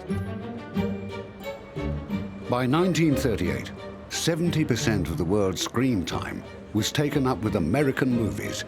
In some countries, as much as 95%. And in America, there was not much change from 100%. Movies were made in Hollywood, automobiles were made in Detroit, and that was the natural order of things. The journey of jazz, from fringe to center, perhaps climaxed in January 1938, when Benny Goodman played a concert at Carnegie Hall. Trumpeter Harry James said he felt like a whore in church.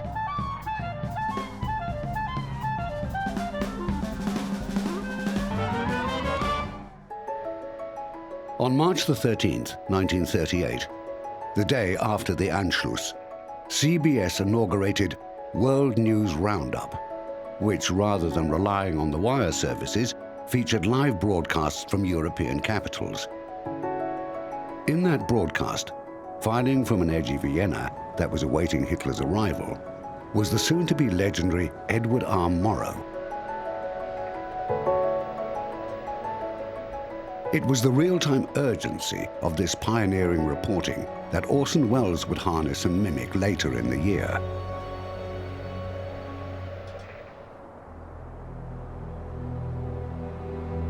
In 1938, Southern senators filibustered for 6 weeks, until on February the 21st, the bill to which they objected was withdrawn. It was an anti-lynching bill. "I believe in white supremacy," declared Louisiana Senator Alan J. Ellender. "And as long as I am in the Senate, I expect to fight for white supremacy." The prospect of large numbers of Jewish refugees prompted President Roosevelt to call an international conference. The plight of Jewish children driven from Germany has stirred the sympathy and conscience of the rest of the world. For many of these innocents don't even know the whereabouts of their parents, let alone their fate. The Evian Conference brought 32 nations to Evian-les-Bains to discuss the problem of what it called involuntary immigration. Basically, the Jewish question. Hitler hoped that they would be generous enough to convert this sympathy into practical aid. "We, on our part," he said, "are ready to put all these criminals at the disposal of these countries." After a week of conversation, the delegates recommended that there should meet at London an intergovernmental committee. They formed a committee, and that is all they did. The great benefit of Evian was it allowed more than 30 nations to unite in doing nothing, which was so much less embarrassing than doing nothing on your own.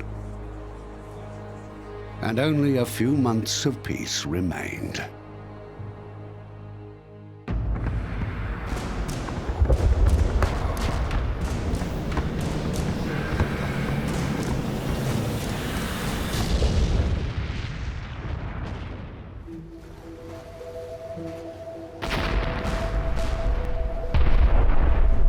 On the morning of January the 22nd, Republican General Rojo told his Prime Minister that the Barcelona Front had ceased to exist. Prime Minister Negrin, in response, ordered all government departments to abandon the city. 48 hours before the entrance of the enemy, wrote General Rojo, Barcelona was a dead city. When the French government opened the border on January 28th, 200,000 people crossed. Thousands of others made their unchecked escape over the Pyrenees.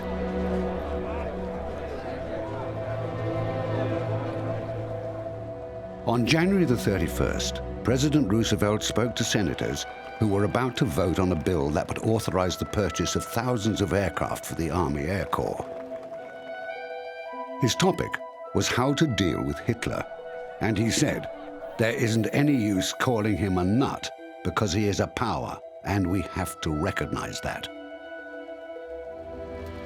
On February the 27th, the British and French governments formally recognized the nationalist government in Burgos. On March the 6th, what had been the government left Spain aboard 3 Douglas aircraft. On the 26th, the final nationalist advance began.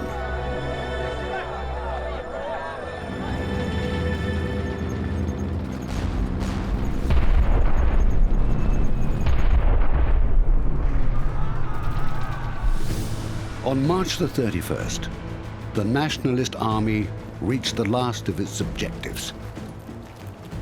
When Republican resistance collapsed, Franco's supporters in Madrid came out into the open to welcome the conquerors. Amazing how the extended arm replaced the clenched fist overnight. and Pope Pius XII sent a message to Franco giving sincere thanks for the victory of Catholic Spain. Ciano, Mussolini's foreign minister, praised a formidable victory for fascism, the greatest one so far.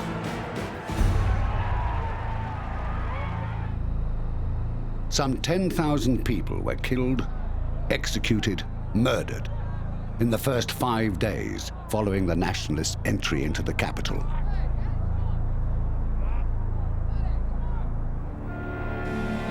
On May the 19th, a grand victory parade in Madrid trooped along the Castellana, renamed Avenida del Generalissimo, in honor of Generalissimo Francisco Franco ed Caudillo, the man H.G. Wells called a murderous little Christian gentleman. The biggest impact for Britain was that Hitler and Mussolini's attempt to expose the limits of appeasement effectively had been successful. The balance of power in Europe had actually shifted against Britain and France. Following Franco's victory in the Spanish Civil War, President Roosevelt admitted to his cabinet that his Spanish policy had been a mistake and arms should have been supplied to the Republican government to allow Spain to fight for her life and, he added prophetically, for the lives of some of the rest of us as well, as events will like prove. They did. Defeat, not victory, was shaping Japanese policy.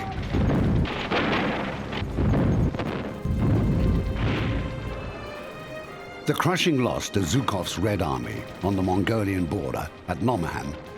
Japan lost more troops than the Soviets in the ratio of 5-1, and the Soviet-German Non-Aggression Pact, signed on August 23rd, hugely strengthened the hand of the Strike South faction. Those in the military who believed that Japan's territorial expansion should be south into Asia-Pacific rather than north through China.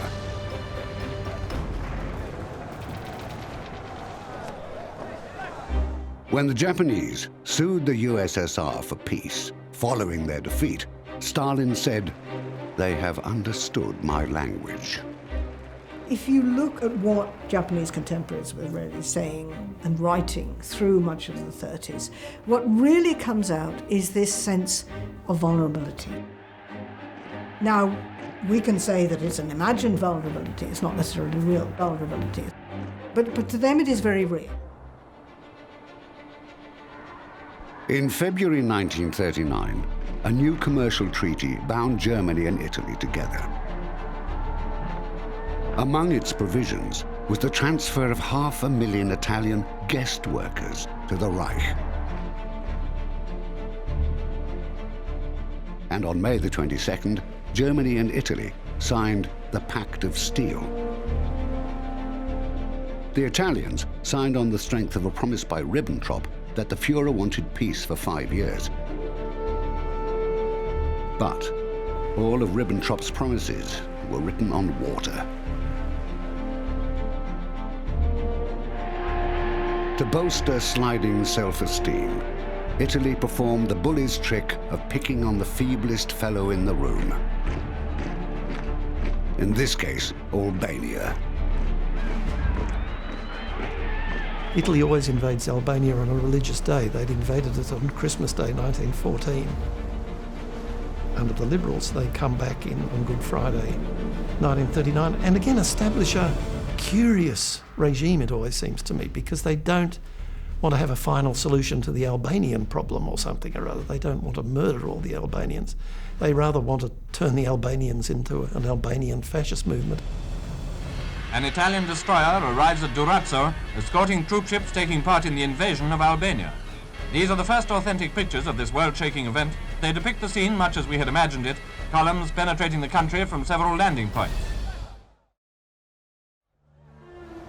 It was cowardly, meaningless, and its clumsiness exposed Italian military might as being, in the words of Foreign Minister Ciano, a tragic bluff. Looks as if he's halted the entire column. No, it's a native giving eggs away that's causing the delay. And this is how Italy's gobbling up Albania. It was the cost of Italy's Spanish entanglement. An unaffordable 8.5 billion lira, 12,000 wounded, 157 destroyed tanks, and 3,819 dead that was bleeding out the country. Large amounts of equipment were left behind when the Italians left Spain. And it has been calculated by military experts that if Italy had had that equipment when it was at war with the British in North Africa, that Italy might well have won.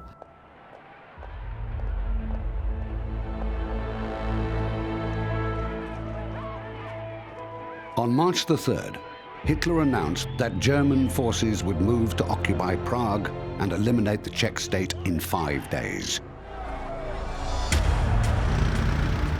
When a fearfully browbeaten Czech president ordered Czech troops not to resist the German invaders, failure to do so, Goering had told him, would mean bombs falling on his historic capital, Hitler announced to his secretaries, "I will go down as the greatest German in history." The Führer shouts for joy, noted Goebbels. But Mussolini complained, "The Italians will laugh at me. Every time Hitler takes a country, he sends me a message." He found consolation with his much younger mistress, Claretta Petacci. Mussolini finds time to ring Claretta a dozen times a day. His record is something like 21. And I do wonder how many other CEOs manage lives like that. The Spanish Civil War ended in March 1939, and so did Czechoslovakia. The one with the fall of Madrid, the other with the predictable German contempt for a small piece of paper. Hardly anyone watched Hitler's entry into Prague, but thousands cheered his return to Berlin.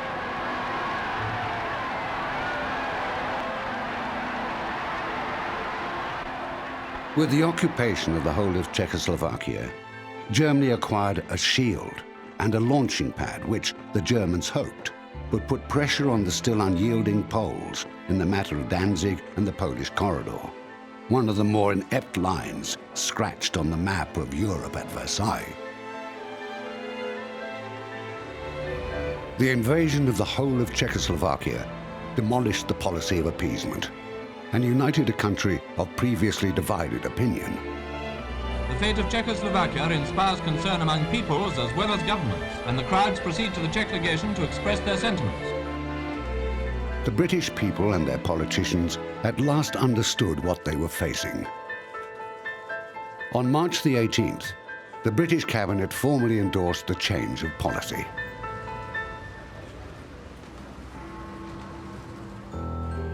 On March the 20th, according to the minutes, Neville Chamberlain told Cabinet that the government must be prepared to act not in order to save a particular victim, but to pull down the bully. And on March the 31st, Chamberlain rose in the House to pledge to Poland all support in Britain's power. It was recognized at the time as a significant statement. It was, as it turned out, momentous. March 1939, that's when the last radar pole goes up. And therefore Britain, they hope, will at least have an advance notice if anything happens. They now have some protection. Why did Chamberlain abandon Czechoslovakia and 6 months later make a pledge to Poland? Because in those 6 months, Hitler had broken his promise. He'd occupied Prague in March and shown himself to be no gentleman.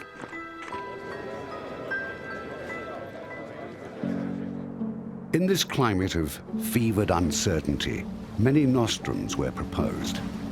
If only Hitler and Mussolini could have a good game of bowls once a week in Geneva, claimed Captain R.G. Bristow, Member of Parliament. I feel that Europe would not be as troubled as it is.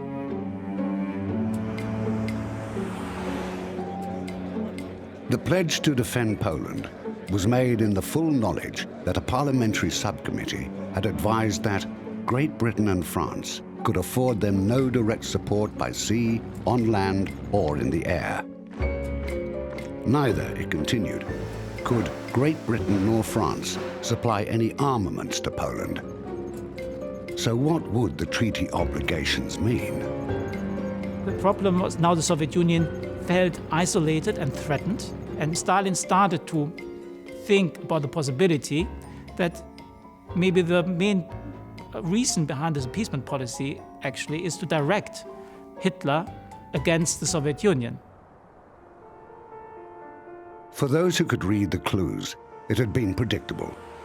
But London and Paris missed the clues found in Stalin's speech to the Party Congress, and the replacement in May of Maxim Litvinov as Commissioner for Foreign Affairs. Litvinov was Jewish. His successor was Vyacheslav Molotov, whose real name wasn't Molotov, which means hammer. If the Soviet Union could be brought into an agreement, something meaningful might be accomplished. But the British were wary, and before their mission, headed by the impressively named Admiral Sir Reginald Aylmer Ranfurly Plunkett Ernle Earl Drax, made any sort of progress, the rug was comprehensively pulled from under them by the Nazi-Soviet Non-Aggression Pact.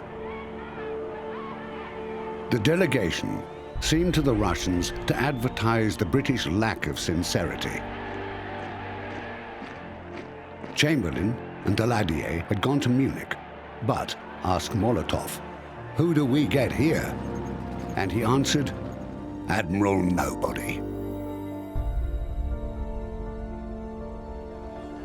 Von Ribbentrop, leaving Berlin for Moscow, ushers in a new, incomprehensible chapter in German diplomacy. What can Russia have in common with Germany to throw over the peace front, if she has?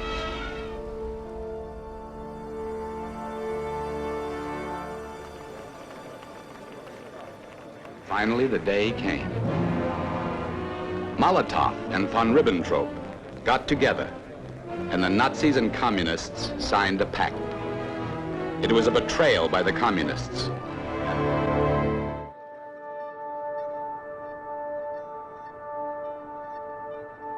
At this moment, the cost of global entanglement arising from imperial reach again distracted London. Although history has all but forgotten the Tientsin incident, in which a Japanese blockade of British interests in northern China exposed the weakness of overextension, unable to force a backdown, the British negotiated compromise skewed in Japan's favor. That this could have serious consequences was not imagined by the arch-imperialist Winston Churchill. It is inconceivable in our lifetime, and in that of our children, that Japan could pose a threat to the security of the British Empire in the East, he had stated in 1925. In 1939, facing Japan's possible designs on Singapore, he added with similar reassurance, "There will be no attack in any period which our foresight can measure." Churchill's error did not arise from strategic ignorance or political naivety. It came, as did his relentless opposition to granting India dominion status, from racial prejudice. Neville Chamberlain said that debating Churchill was like arguing with a brass band. "Wars will wash over us," said Greta Garbo in 1939's Ninotchka. "Bombs will fall, but not yet. Let us be happy," she said. "Give us our moment." It's a very, very funny film. There's a line where they're talking about when Garbo, as the commissar, arrives in Paris for the first time, and the three commissars meet her. "How are things in Moscow?" Very good. The last mass trials were a great success. There are going to be fewer but better Russians. Which is a terrific line, but actually, you know, if you know what happened in the show trials, which they didn't, to be fair, in Hollywood in 1939, it's not at all funny. What was motivating the terror in the Soviet Union is more difficult to classify. At the beginning of 1939, the Soviet Census Bureau reported that 17 million people were missing. Then, the census takers were shot. By 1939, the Gulag was the largest employer in Europe and contained up to 10% of the Soviet population. They had an average life expectancy of 1 winter. When Stalin treated with the enemy, he explained the non-aggression pact to the army in a document headed, "What has Comrade Stalin done?" The reason was illustrated by drawings of 2 triangles. In one, the bases were labeled Berlin and Moscow. In the other, Berlin and London. What Comrade Stalin's sophistry had done was elevate Moscow above the coming battle. The opportunity had existed to encircle Germany, but it had been fatally missed. On September the 7th, Stalin said he would have preferred an agreement with the so-called democratic countries. But instead, he signed the non-aggression pact with the Reich.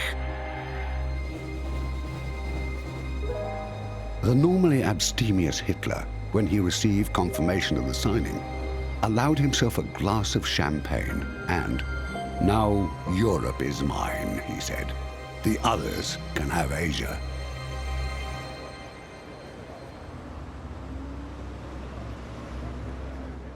British outrage over the non-aggression pact conveniently forgot that, to Stalin, Chamberlain's Munich piece of paper was a non-aggression pact, seeming to license Germany to go east.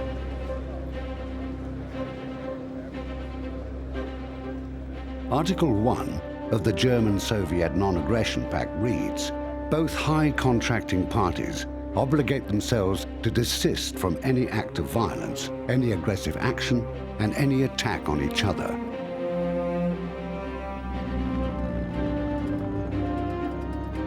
Article 2 of the secret additional protocol added agreement on what would happen in the event of a territorial and political rearrangement of the areas belonging to the Polish state.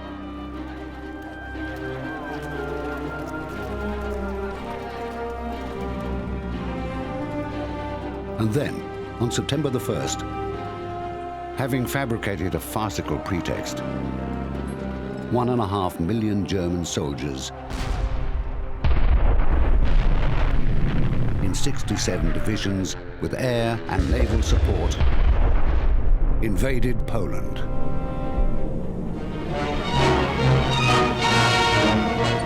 Destruction from the sky hit far and wide. Railroad centers bombed like that one. Polish communications were swiftly disrupted by the air raiding.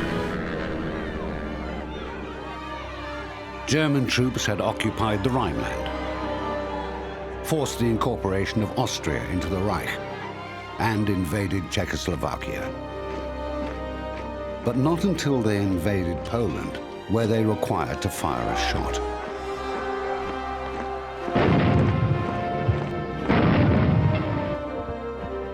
On the 17th, as foreshadowed in the secret protocols, Soviet troops invaded from the east, and Poland was, in Michael Burley's phrase, crucified between 2 thieves. At the front, Germans and Russians meet. Poland defeated. The Soviets push in to seize a share, and there's a proclamation. The Nazi communist arrangement of such fateful meaning, the existence of a nation signed away. And so it was that Adolf Hitler, the political genius, led his country into a war years earlier than he intended, against the vast British Empire that he had tried so hard to befriend, and in alliance with the Soviet Union, which he had for years demonized as the great threat to civilization. A flawed genius, then.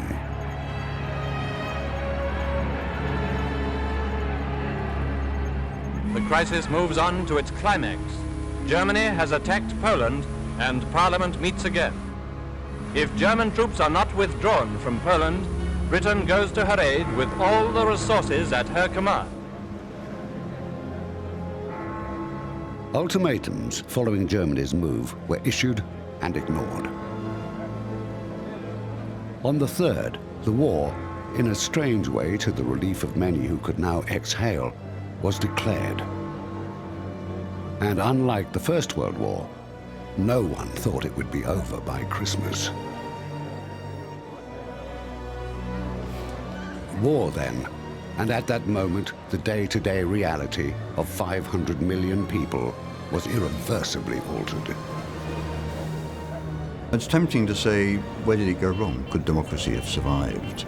I think under the conditions in which they were operating, persistent economic crisis and poverty, constant threats of one kind or another, external threats of one kind or another, deep political and ideological divisions within those countries, it's very difficult to see how you could have produced a functioning democratic continent in the 1920s and 30s.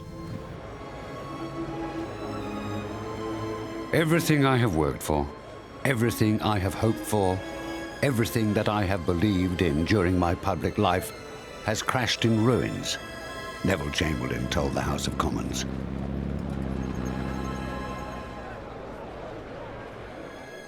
Millions of others like me, said the narrator of George Orwell's 1939 novel Coming Up for Air, have got a feeling that the world's gone wrong.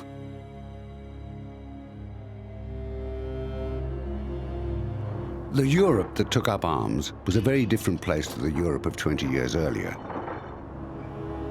By 1939, 11 European countries, from Iceland through to Scandinavia to Britain and France, were democracies.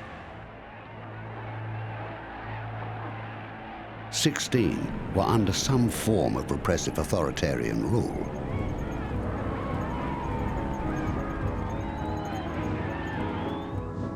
The League of Nations remained in existence throughout, but its fate in memory was sealed as the talking shop that had failed to prevent war. The League, in the first 10 years of its life, up to 1930, up to the early 1930s, was a hugely successful organisation. It promotes ideas of international labour cooperation. It promotes the idea that women have rights independent of a nation state. They also promote the idea that children have rights. It settled 60 disputes. On 2 occasions when states had gone to war, it was enough for the League to tell states to stop fighting. You've got free trade, you've got democratic elections spreading across large parts of the world. You've got the League of Nations, which, yes, we know the script, it was a big failure. Well, it didn't look like this in the 1920s. It was an extraordinary experiment, and people had invested a lot of hopes into it. The League of Nations is really the world's first intergovernmental financial and economic arrangement. The League has been unfairly tainted because it's associated with the failure of its member states. What the League could do depended on its member states. So I think it was a very remarkable organisation, a great experiment.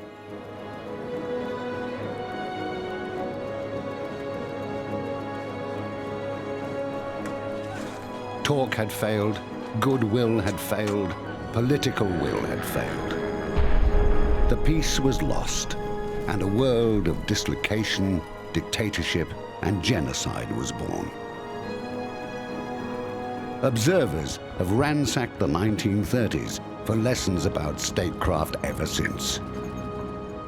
It had been, according to the surrealist poet David Gascoigne writing on New Year's Eve, 1939, a decade of free flags flagrantly torn down by order of macabre puppet orators, the blind leading the blindfolded in the devil's den. Strangely, sadly, and rather foolishly, wrote journalist Malcolm Muggeridge, the 30s drew to a close.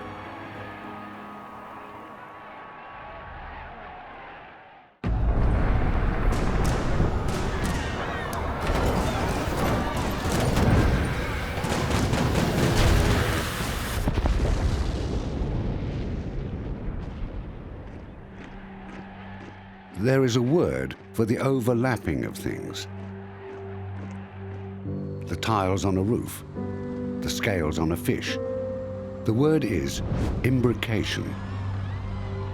This has been a story about imbrication. The overlapping of things political, social, economic, military, cultural, casual, serious, and profane. At the heart of the story, but not all of the story, is what the poet T.S. Eliot called the immense panorama of futility and anarchy that is contemporary history. The 20s went sour when, in a flurry, they broke every promise and smashed every dream. New promises and new dreams were supplied, but in 1939, the clever hopes expire, wrote W.H. Jordan, of a low, dishonest decade.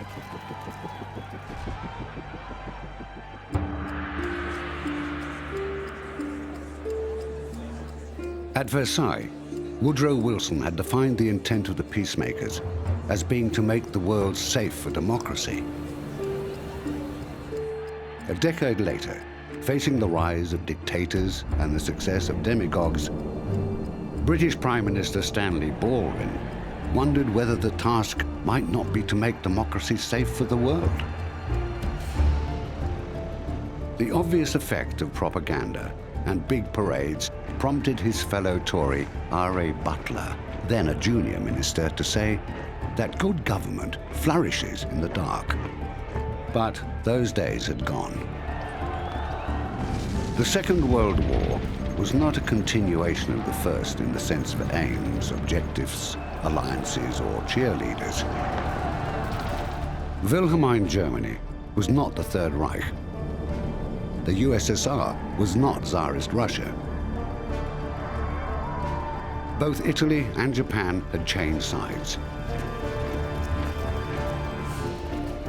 Where the one sired the other was in the empty vaults of national treasuries.